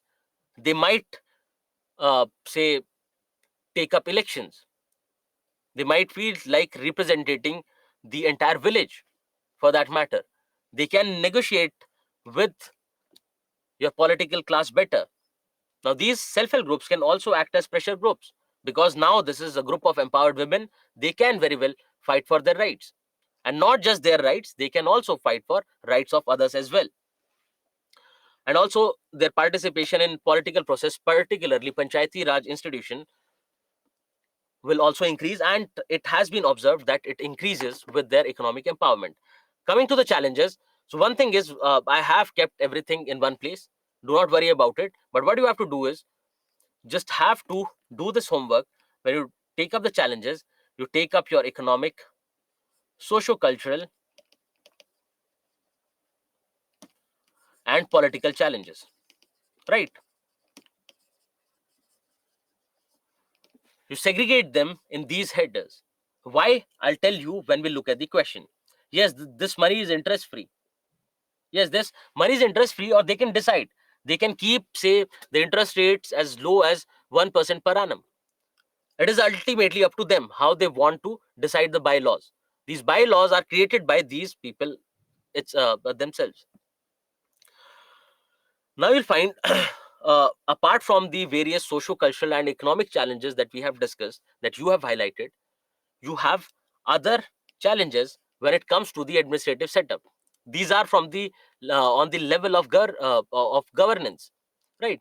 So these state governments might have a very unhealthy competition amongst each other to create more number of self-help groups, because these self-help groups are a sign or are an indication towards empowerment of people. So they might have this competition. Not just these governments or state governments, even banks can have say a fixation with opening up as many SHGs as they can, without thinking about whether these SHGs will sustain or not. Now, a lot of NGOs also uh, initiate these self-help groups, right? Because NGOs will have people who have the required expertise, who have the levels of awareness, and who feel that yes, with these self-help groups, the people of that particular region can do better. But these NGOs will also have a fixation with getting government recognition. Then the government also takes up this in a target-based approach, rather than thinking about the idea, rather than giving significance to the objectives of the self-help group. They just take it up as a target-based approach, that we need so and so number of SHGs, self-help groups. They do not think about their success. Then also, these newer your microfinance institutions that are coming up, yes, they do fund SHGs as well, but they have broken up many good SHGs. Why? Because now credit is available elsewhere. Then these banks, as we say, that in the ideal case, if their books are good, if their records are neat and clean and maintained very well, they look credit worthy. But ultimately, this is an ideal condition. These banks are not say very happy about, or not very willing to provide them loan. Why? Because they feel that we do not have anything. What would we recover if they become if it becomes an NPA tomorrow? We are not going to recover anything, because they have taken say 100 rupees in collateral and they have given a loan of say 1,000 rupees. So banks are not willing. They also use these SHGs for their political purposes. So the way governments use NGOs as contractors, they use SHGs as well to implement their other programs. Success of a particular NGO would be claimed by the local government, that see, because of us it was possible, and because of us we have empowered these women. So there can be various issues. You can just go through these. We have discussed most of these. Would not be a problem. What you have to do is just have to keep them or segregate them in various dimensions. So we have talked about politicization of self-help groups. Then there can be issues, socio-cultural issues, like issues within the household, dual burden of work, patriarchy. Then these SHGs are generally there in your southern states and rural areas. So the spread is not even. Then when you think of the uh, finance linkage, as already highlighted by Sneha or Ragini, I'm not sure, that they were talking about lack of adequate banking facilities in various regions of a country. Then again, they can lack skills for which they might be dependent on other who can exploit them. Then also, because of the lack of expertise, lack of skills, the SHG itself can break down. They might not be able to fulfill the objective that they have taken up. Also, you find that most of these SHGs are dependent on banks for their loans, because with the sum that they gather, you find that they are coming from poorer sections, they are coming from socioeconomically disadvantaged sections, and everyone has needs. And if everyone goes on demanding money from that fund every other month, they are not going to have considerable amount. So they have a high dependence on the banking institutions. So these can be various challenges. What you have to do is segregate them. These are not 3 point. So these are three dimensions that I have taken up. So rather than keeping it as political, you keep it as politico-administrative, right? Or you can keep a separate head as governance-related issues. And also, because this is linked to paper one and paper two both, the chances are that they ask question on this dimension or governance dimension. That is what they generally ask.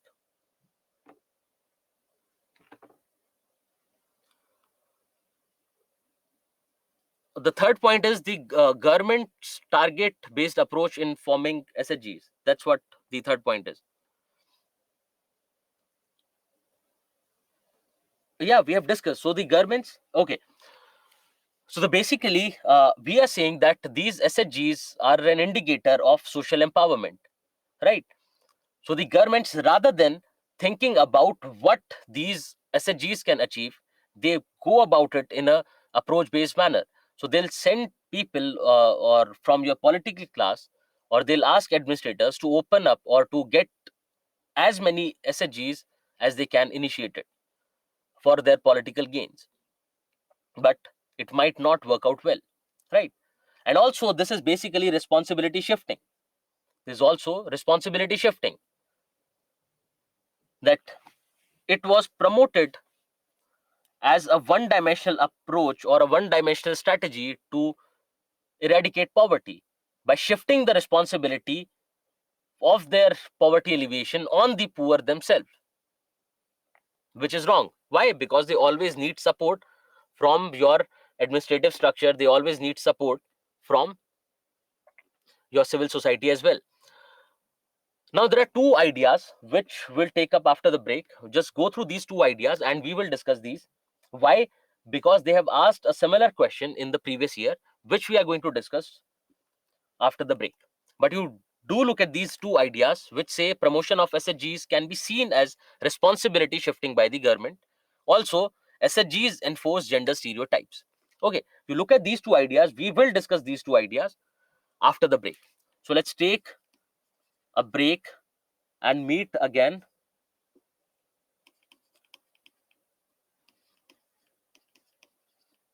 at 12:03. Okay, let's meet at 12:03 after the break. And please let me know if you have any other questions, but do look at these ideas during the break. Okay.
Welcome back, everyone. So, we had discussed what are SHGs, how are they formed, what are the bylaws that they follow, what are the various benefits and significance of self help groups, and what are associated problems. Apart from that, let's look at these two themes. The first one says promotion of SHGs can be seen as responsibility shifting by the government. As we have already discussed, that it has been used as a say strategy to alleviate, eradicate poverty. But basically, the responsibility of taking yourself out of the vicious cycle of poverty is being left to the members themselves. So these are the people who generally need support from the government, but rather government is shifting the responsibility on them for their own betterment. So in one way it is good because it leads to empowerment.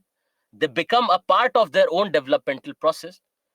But at the same time, with close to no help from the government, they are not able to fulfill the desired objectives. Another idea is that these SHGs enforce gender stereotypes. Now, who can tell me how do these SHGs enforce gender stereotypes?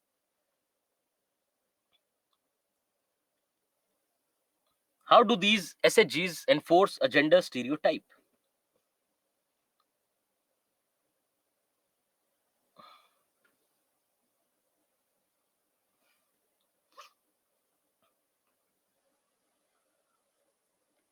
Anyone?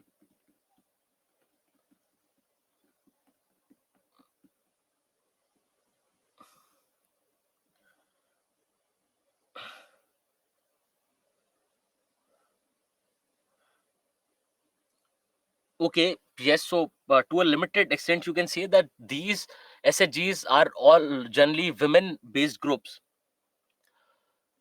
So, the basic assumption is that women are the ones who are downtrodden, who needs who need this kind of support.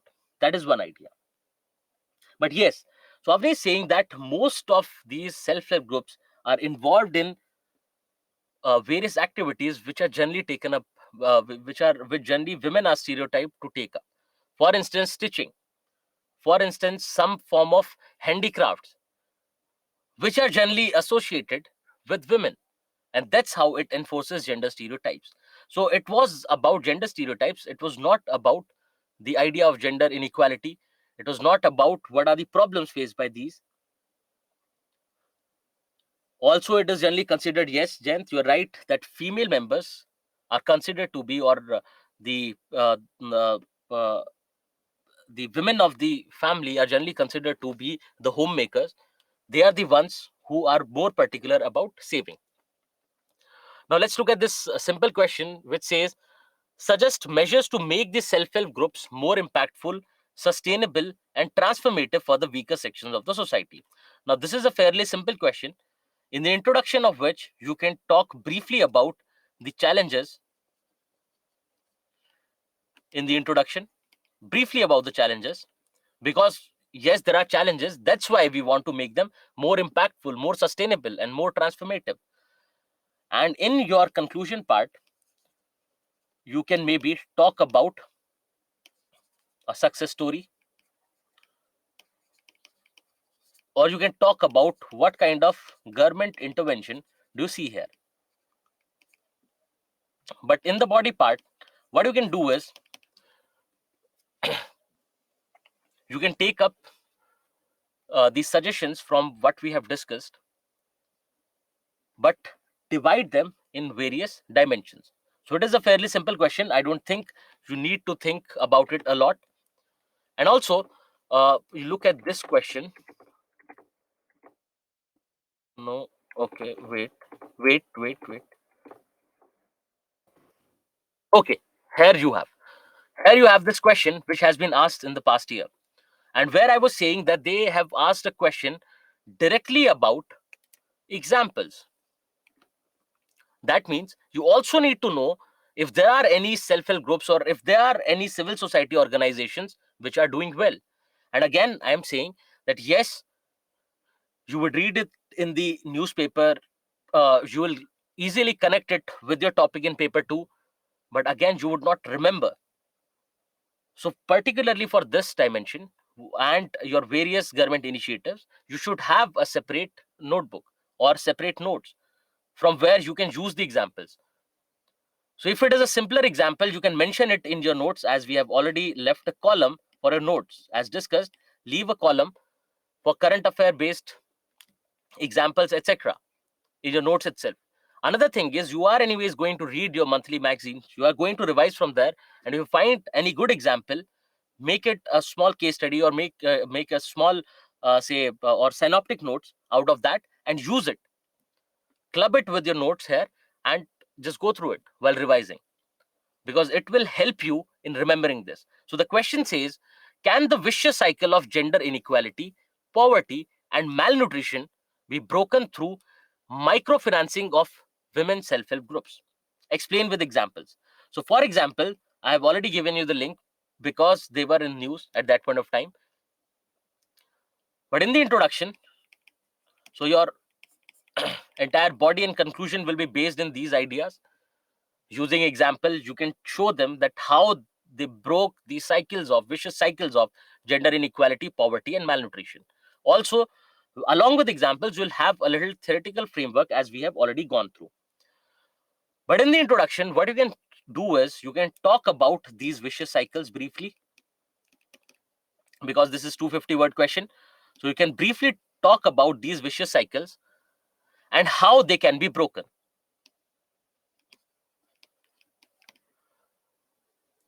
Because we know, if you want to break the vicious cycle of poverty or gender inequality, SHG is not the only way. We have other ways to break these vicious cycle as well. So just give a brief example, or just give a brief overview of how you can break these vicious cycles. What are these vicious cycles? You can just you already know how to go about the vicious cycle idea. You can just form a vicious cycle, and you can show that at any stage you can break the vicious cycle with any intervention from the government or intervention from the civil society. And out of that civil society intervention, SHG is one form. And then you use these examples to show how you can break these vicious cycles. Right. So, again, a simple question, but it was more factual compared to generally the questions that we see. It has, say, factual overtone, that you have to remember a few examples from your current affairs. But anyways, it was there in the news. This gives you a good understanding of what becomes important from your mains point of view. So I hope everyone would be able to take up this question. Let's look at the next question. It talks about penetration of self-help groups in rural areas in promoting participation in development programs is facing socio-cultural hurdles.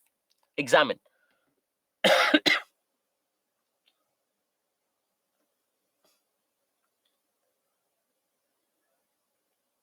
No, microfinancing is not related to MG Nareka.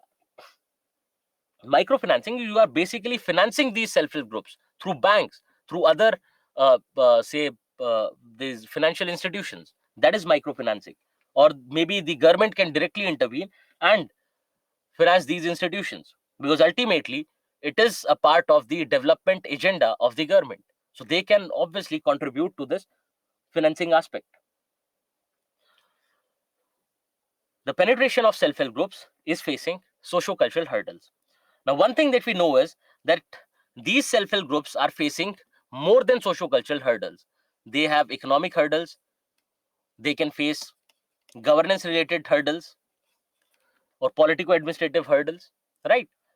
So, in the introduction, you can basically talk about other forms of hurdles briefly.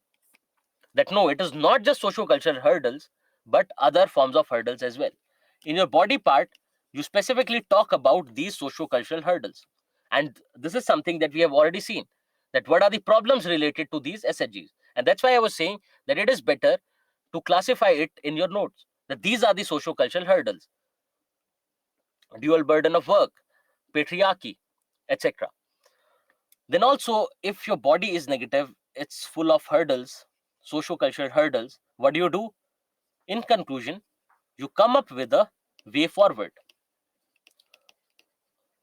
So suggest basic ways to get over these socio-cultural hurdles. Again, a simple question. The only thing that we had to say be careful about this is your socio-cultural hurdle part.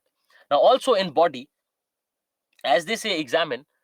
Also in body, you can say that these socio-cultural hurdles need not necessarily come in the way of self-help groups, right? That is the alternate perspective.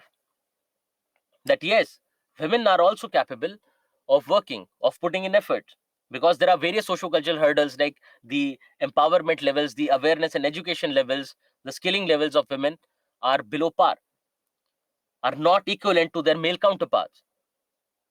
But that need not necessarily be a hurdle, come as a hurdle.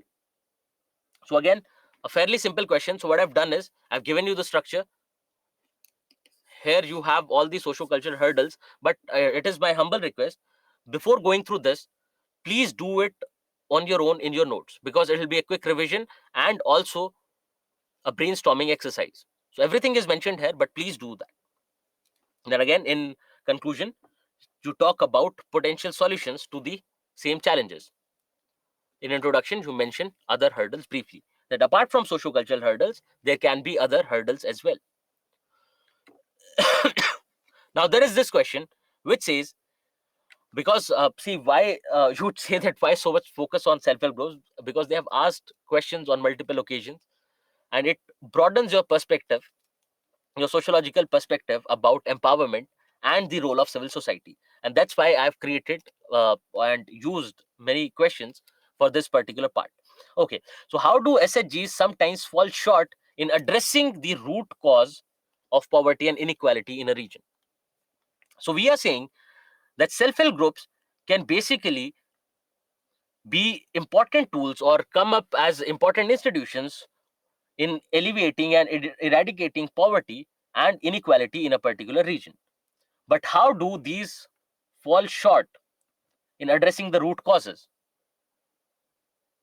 So what you have to do is you have to think about what are these root causes of poverty and inequality, right?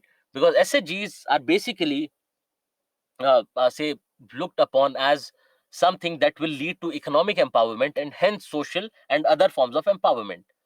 But you know that the root causes of poverty and inequality are different, are more than the economic reasons. So what you have to do is you have to first address the idea of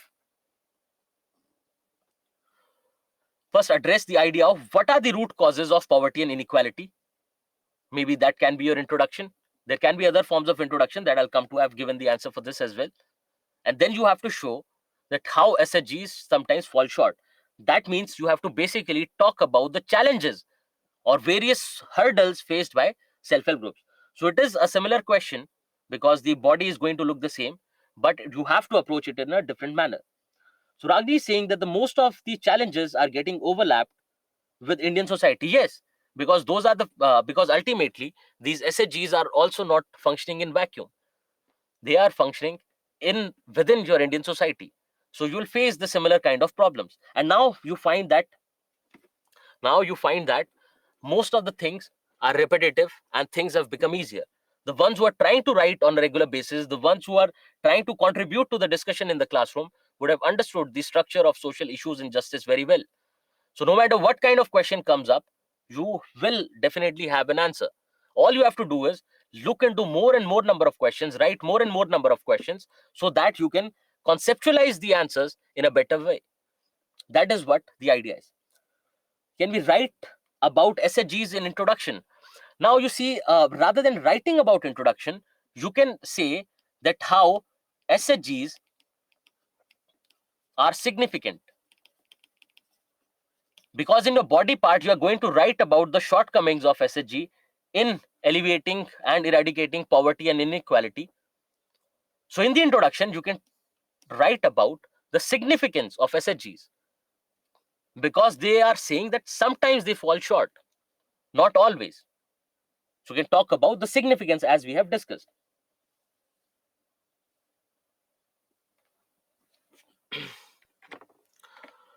So the answer is going to be focused on, or the body part is going to be focused on the limited scope of your SHGs, how they have inadequate resources, inadequate capacity building in terms of skills, human resources, etc.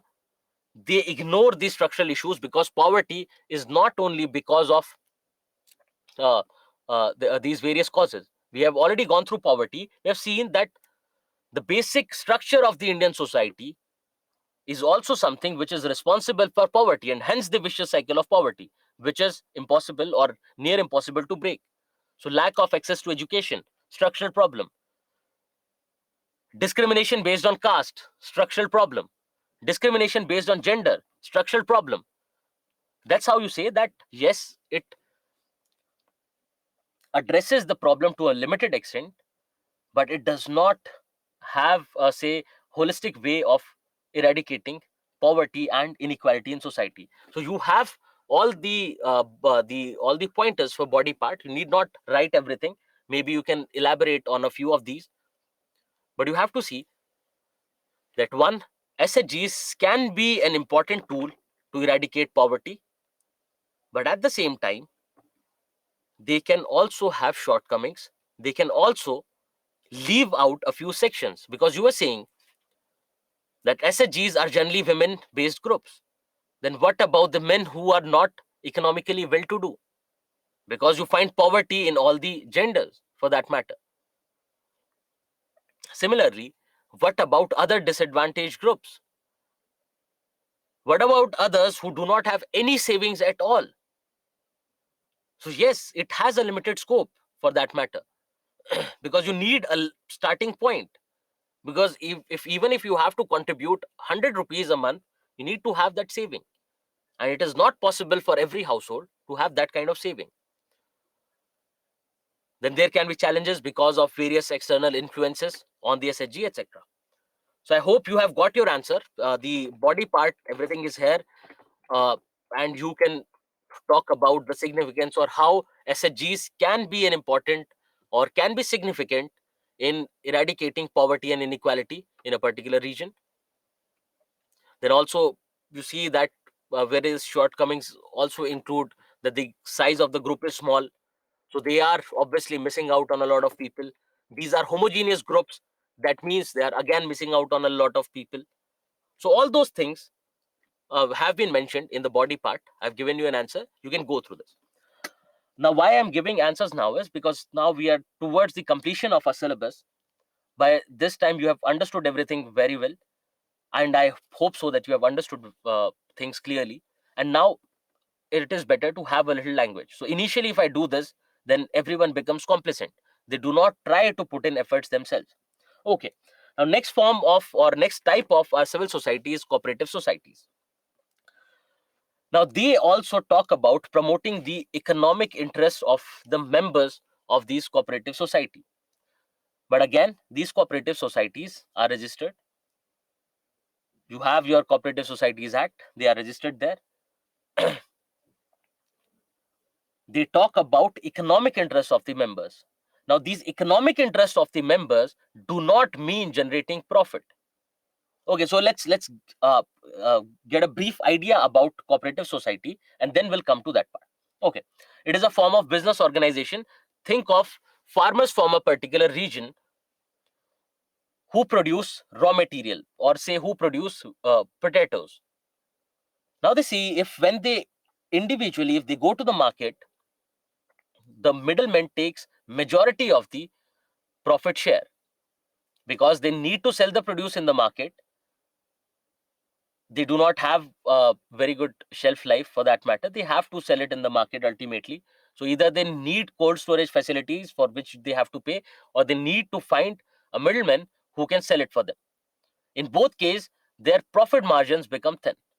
Also, at times you find a lot of exploitation of these farmers, and which is a regular case. So anyone coming from rural area would know that what kind of terms, conditions they keep. So ultimately, these poor farmers are at a loss. Now the poor farmers see that this is our village. Now what we are doing is we are going to a middleman individually selling our produce. Then this middleman is ultimately selling the produce to, say, a chips factory. who manufacture potato chips. But in this process, most of the profit is eaten up by the middlemen. Why not approach the factory ourselves? So what they do is they come together, form a group. Now they have a lot of produce with them because they are not alone. They have other members as well. So they'll have better negotiating skills, or they can negotiate better because they have the volume now. Plus, their profits will be more because they are taking a direct route. They're approaching the industry directly. What is this? A form of cooperative society. That they are coming together, forming a business organization, again on a voluntary basis, with open membership. Why? That any other farmer from the region can also come become a part of this. Now, within this cooperative society, all the members have equal right to vote. It is not based on their share.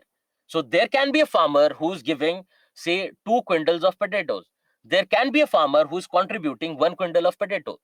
Yes, ultimately their profit will be equivalent to the share that they have given.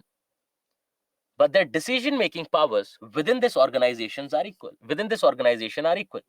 So there is equity and equality both in this organization of people. Now, another thing is, it is not always this case.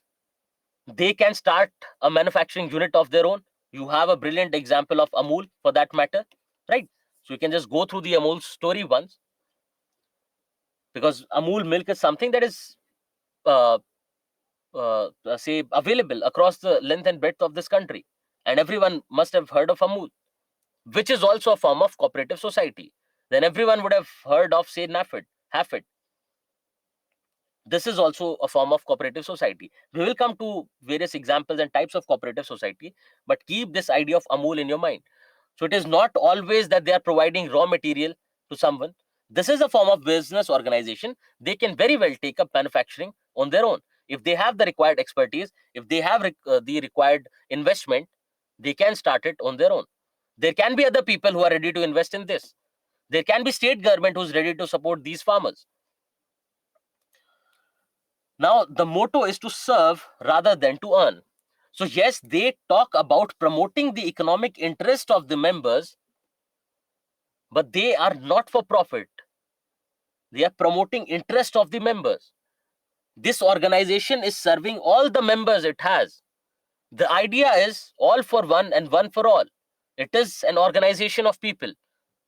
So the organization itself can generate profit. Yes, they will obviously generate profit. They'll have better profit margins. But the idea is not to earn profit, but to serve the members, because ultimately that profit is being shared equally by all the members of the cooperative society. And this is what the basic idea behind cooperative society is. Now let's look at a few examples like Amul, NAFED, IFCO. These are a few examples of cooperative society. Now these cooperative society, you can see that these are producers who are into this cooperative society. So they have their own produce. So either they are processing it on their own, or they are directly selling it in the market.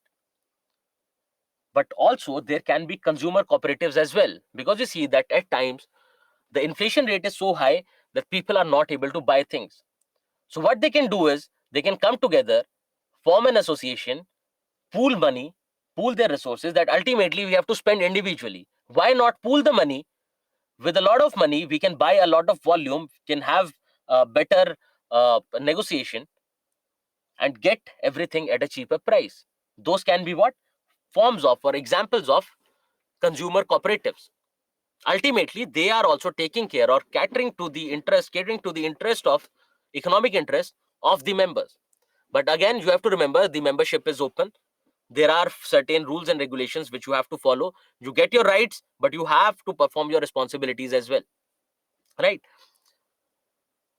So if you do that, the membership is open. Now, there are a few differences between cooperatives and companies that you must have already gone through in your economy lectures, and you already see that the objective of a company is to generate profit, but the objective of a cooperative is to serve the people, is to take care of the economic interests of the members. provide basic services to members, because these members otherwise would not have any kind of bargaining power in the market. They can be exploited by the middlemen. They can be exploited by your larger organizations. But if they come together, they have considerable volume of any product, of any raw material, and they can have better bargaining power. It would not be easy to fool the entire group. It is easier to fool an individual for that matter. Now, when it comes to company, where does most of the authority rest? Your authority is directly proportional to the share that you have in the company. If it is a company owned by one individual, that individual will be responsible for all the decision making. So the decision making is proportional to your contribution, to your monetary contribution, and it is centralized. But when it comes to cooperative, we have already looked at the idea of equity and equality. So everyone is equal, everyone has equal control over the company, everyone has one vote, no matter what their contribution is, but everyone has an equal vote. So the control of a cooperative society is democratic.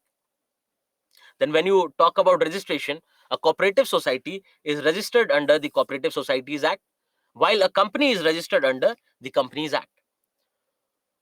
Then when it comes to your company, the capital money is most significant.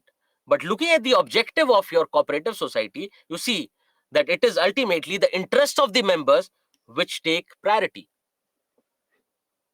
If there is an avenue where they can make profit, and there is an avenue where there can be a benefit to the members, they would obviously go for benefit to the members, because they are working, they are serving interest of the members of that cooperative society. That's the basic difference. They would not ask this question in paper 2, because this is a question from paper 3, but you should know the basic difference.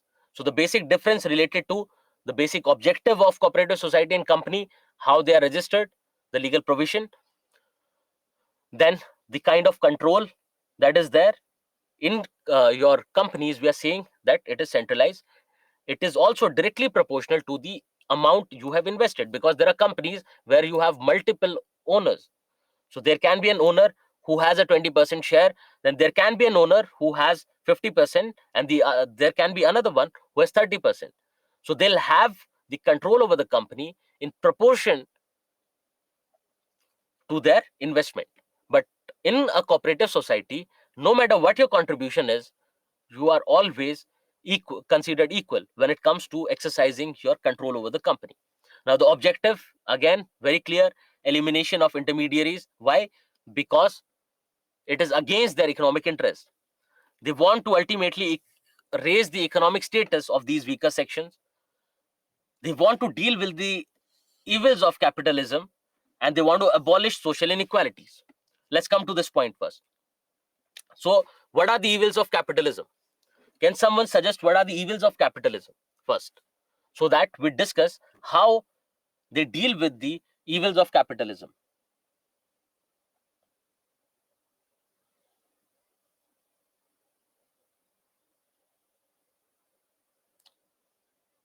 So, capitalism is profit oriented. Yes, capitalism is profit oriented. So, simple idea is, if there is this organization,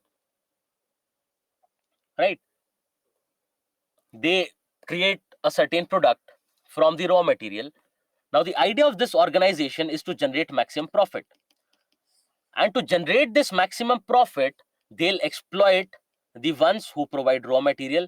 They'll exploit the ones who are working in the company. They will also exploit the end consumer.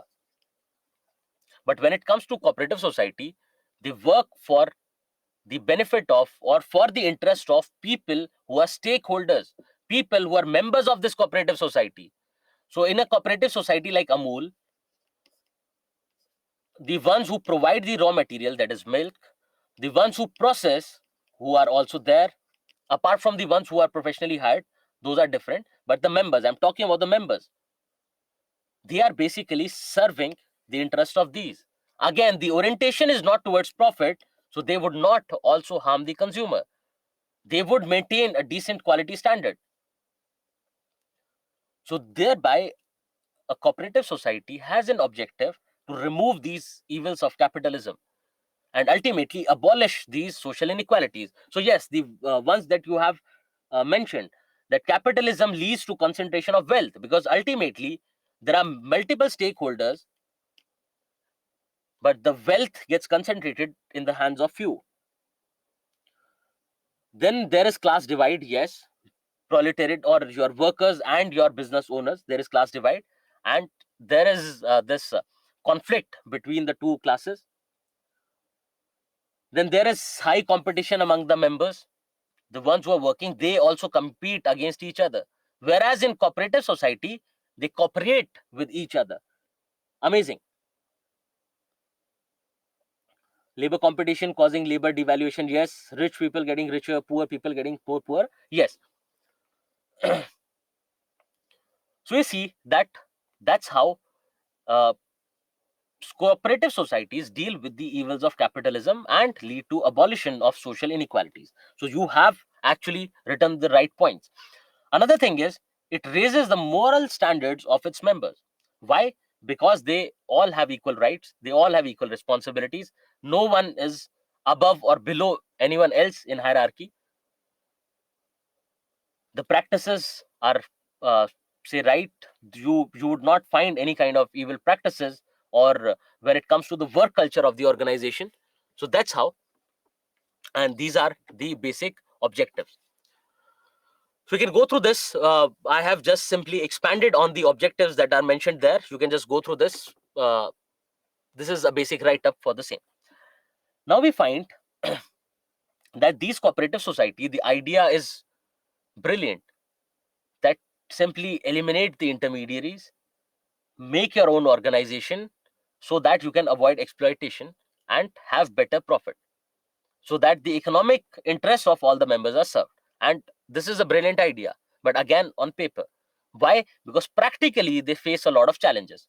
So what I've done is, these challenges have been expanded in a later slide. Let's go through this.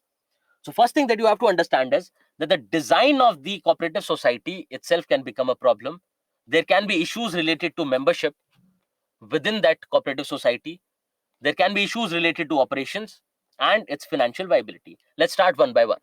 When you talk about the design of that cooperative society, they might not define the roles and responsibilities of the members properly. There can be a flaw at the design level itself. Moving on, we are seeing that every member, irrespective of their stake, irrespective of their contribution, have equal rights and responsibilities.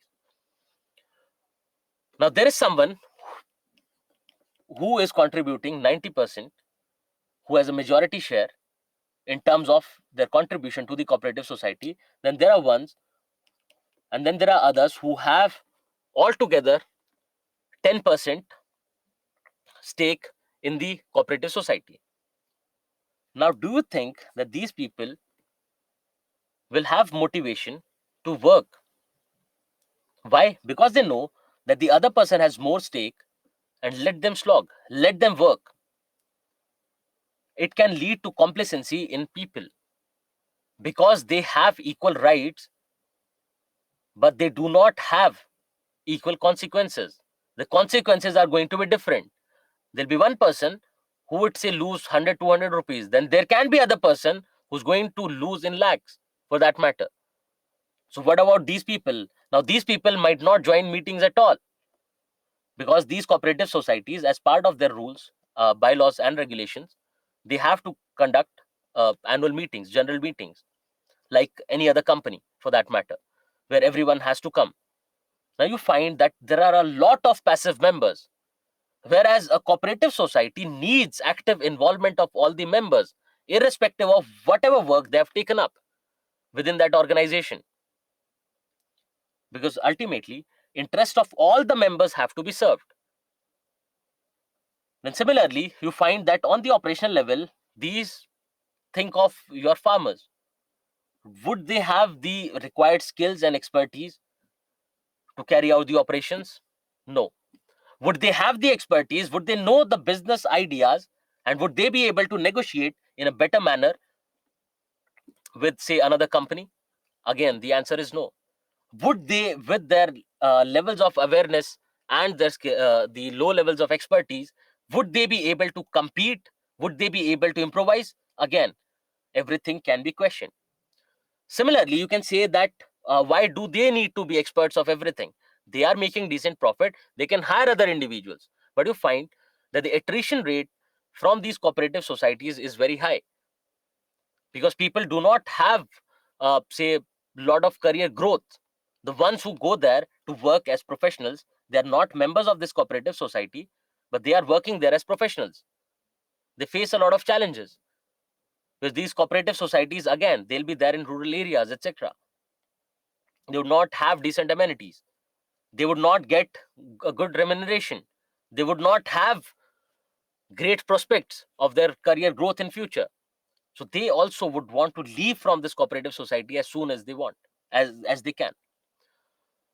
Similarly, uh, think about a cooperative society where they are not using a very advanced technology to produce anything. Now, Amul is an exception. Why? Because they have worked on technology, they have worked on quality, they have worked on professional conduct, and that's why they're succeeding. That's why they're still there in market, and there's no competition as such. But you think about other kind of cooperative society. Don't you think with globalization, you have a lot of multinational corporations coming in who have a lot of resources, who have required expertise, they are working with the dynamics of the market. Do you think that these cooperative societies would be able to compete with those companies? The answer is no.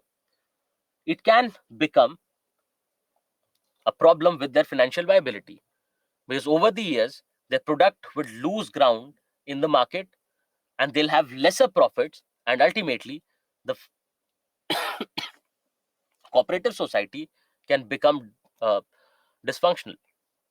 And this is the case with most of our cooperative society, that they get disintegrated over the years.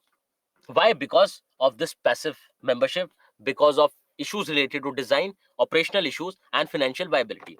So we have basically covered all these points in the form of these four, say, dimensions. Do remember that you cover these in dimensions. So what I've done is I've jumbled up a few. I've jumbled up a few simply so that you put in efforts yourself to organize them. So we have covered all these points, but you organize them in these four dimensions. This is important for you, because they can ask a question specifically on issues related to membership. They can ask a question specifically on issues related to financial viability. The way they have asked a question in self-help groups about socio-cultural hurdles, and we know that there are multiple hurdles, but they have asked a question specifically on socio-cultural hurdles. They can ask a question on a specific challenge faced by your cooperative society. Apart from this, you'll find that your state governments also appoint their bureaucrats in these cooperative societies, because the state governments also invest, because ultimately it is a part of their development agenda. Now, those bureaucrats also lead to various corrupt practices. Those bureaucrats lead to undue intervention in the functioning of cooperative society, which has to be avoided. So whatever challenges we have faced, we can think of a similar suggestion. So we are saying that there can be issues related to design. Fix those issues. Let's have crystal clear roles and responsibility and bylaws of the cooperative society. We were talking about passive membership. You have to make a provision in the bylaws saying that if a person is not attending the meetings uh, so many times, they'll be pushed out. They cannot remain members any longer. So whatever problems are there, you have an associated solution and suggestions for the same, because they can also ask a question on suggestions or solution related to cooperative society. Now let's look at this question. As we move towards liberalization and globalization, cooperatives will lose their significance. Critically analyze. Now again, you have to critically analyze. That means you have to both favor and go against this statement. Now, what you have to do is think about various dimensions of globalization, like the role of technology, like the entry of your multinational corporations, like how they there is this say crony capitalism, which also works. how they make the market more competitive, because these companies can manufacture the same product, same quality product at a lower cost, thereby making the cooperative society pushed out of the market. So there can be various aspects of globalization according to which you can find this. So I hope the challenges are not a problem, that the cooperative societies are going to face a lot of challenge because of globalization and liberalization. But at the same time, there are few positives as well. You have to disagree to the statement because you have to critically analyze. You can say, now for these cooperatives, they can also get technology with the role of globalization. These cooperatives also now have a global market. These cooperatives can do better because of the competition. Because ultimately, when if the members feel because of our complacency we are not able to make profit and our economic interests are not being taken care of, they'll have the zeal, they'll have the energy, they'll have a reason to make their product more competitive. Similarly, with a push towards, or with you can think in terms of the backlash against globalization, right? That was one idea, backlash against globalization, that people are rejecting globalization. So the idea of local, the idea of make in India can also lead to successful cooperatives. And also, what you can do is you can use examples of cooperatives which have become defunct because of this increased competition and other problems. Then you can also use examples of successful cooperatives which have, say, still not given in to the competition, which are still doing better and better every day, right? So this statement talks about the impact of globalization on cooperatives. The way we have looked at impact of globalization on pretty much every institution, on every section of society, look at the impact of globalization on cooperatives. So globalization is going to have both positive and negative impacts on cooperatives, and that's why I have written critically analyze, so you think in both the direction. So we can look at these points. So they are talking about resource mobilization. Now they have global power. They can mobilize resources from anywhere. They can get investments from anywhere across the globe. They have now access to global markets, which is both positive and negative. So the way we approach economic dimension of globalization, you have to do it here, only in a different way.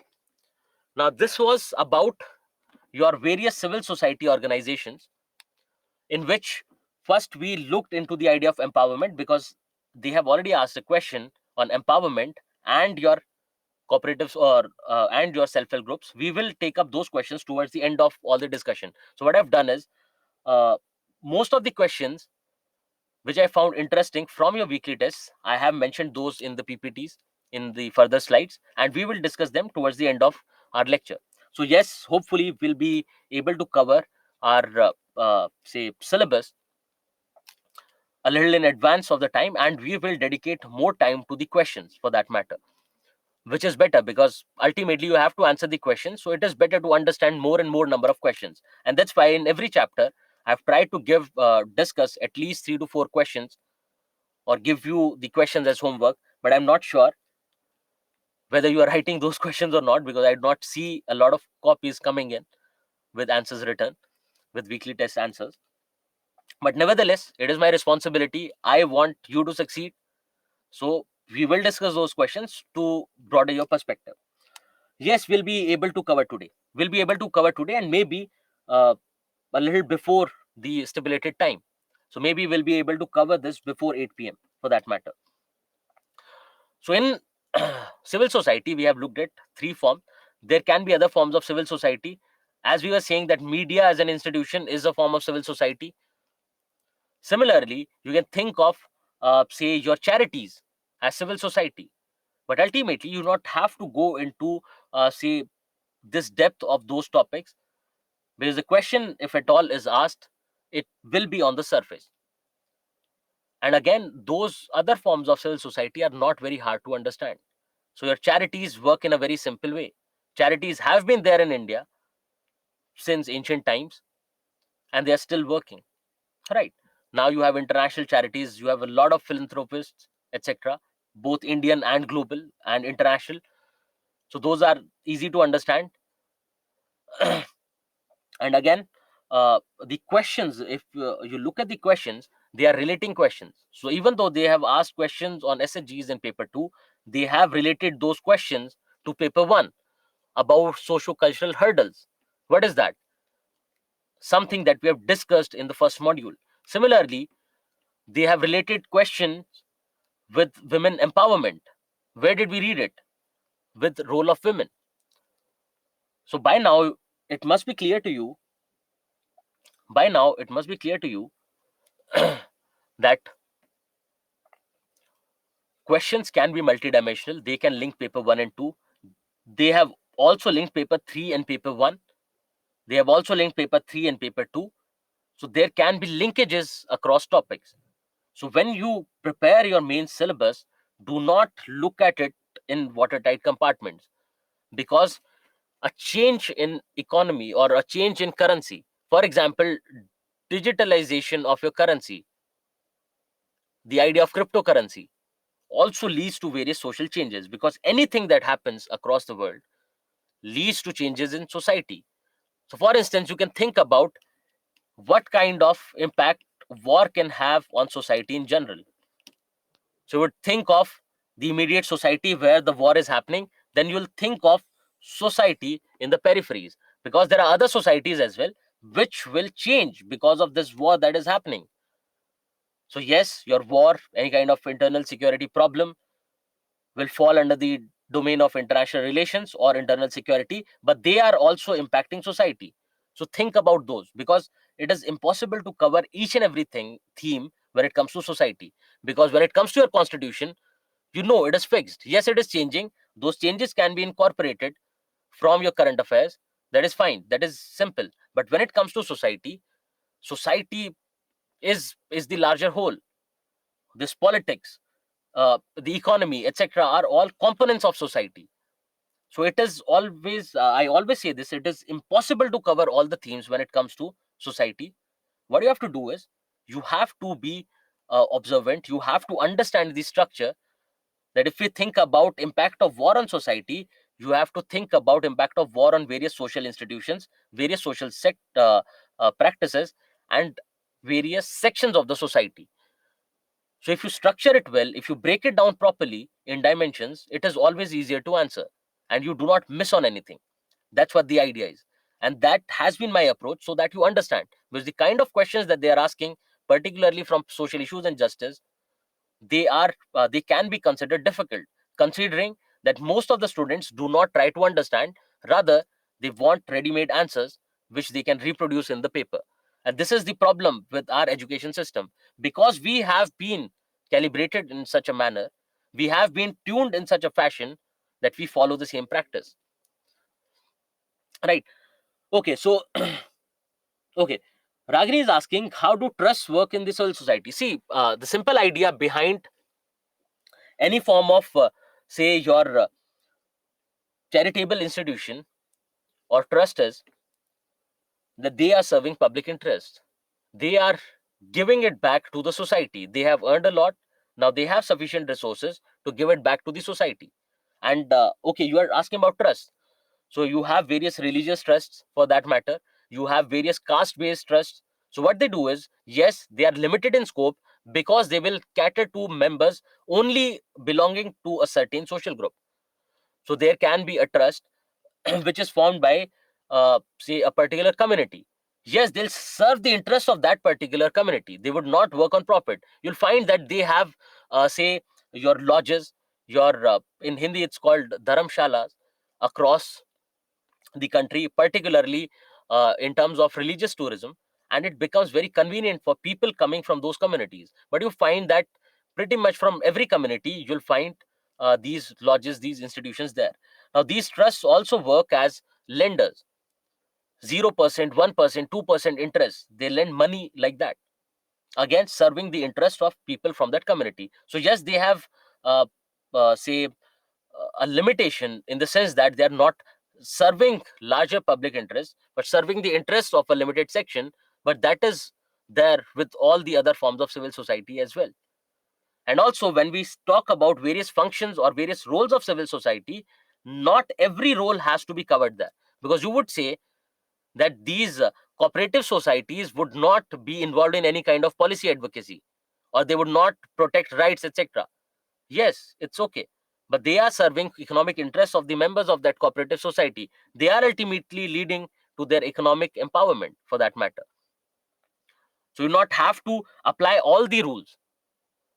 I have differentiated all the roles for a simple reason that you understand that there can be multiple forms, multiple types of civil society organizations. So we have taken the most important, the major ones, and others you can just use the same logic. Okay, so let's do one thing. With this, we cover our this chapter, and the next chapter is about issues arising out of design and implementation of government policies and welfare schemes for vulnerable sections of the population. Now, generally, the problem with this chapter is that everyone, including your teachers and students, they think it is about schemes for vulnerable section. So they go on teaching and studying vulnerable sections.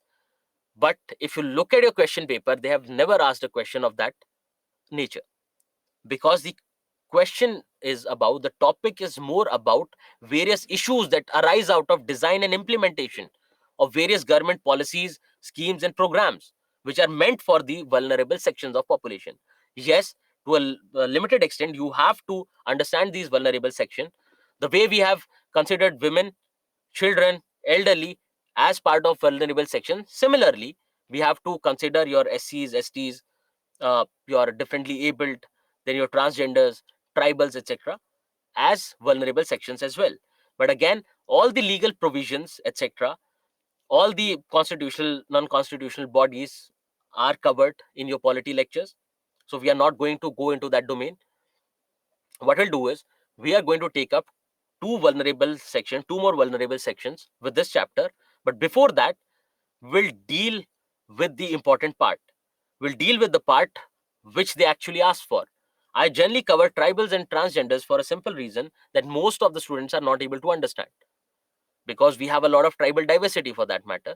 Then again, when it comes to transgenders, the array is very wide. So as to make them understand, because that same logic, that same dimension can be extended to other sections as well. So you'll find it fairly simple because you have already understood women. So once you understand who are these transgenders, etc., you'll be able to figure out their problems as well. Similarly, you have already gone through what are the problems related to STs, about the positive discrimination, etc. What we'll do is we'll cover the social aspect of tribals here. So what we'll do is that we'll take up this next part after your break, after your lunch break, because if we start now, it's not going to make a lot of sense, because we would have to drop in between. So after the break, we will start with this part, that is your last part of the syllabus, and we'll I guess we'll be able to cover this by 5 p.m. And then later we'll take up your questions, and we'll take up questions from previous year and your weekly test, and we'll discuss a lot many questions so that you have even better understanding of the concepts. Okay.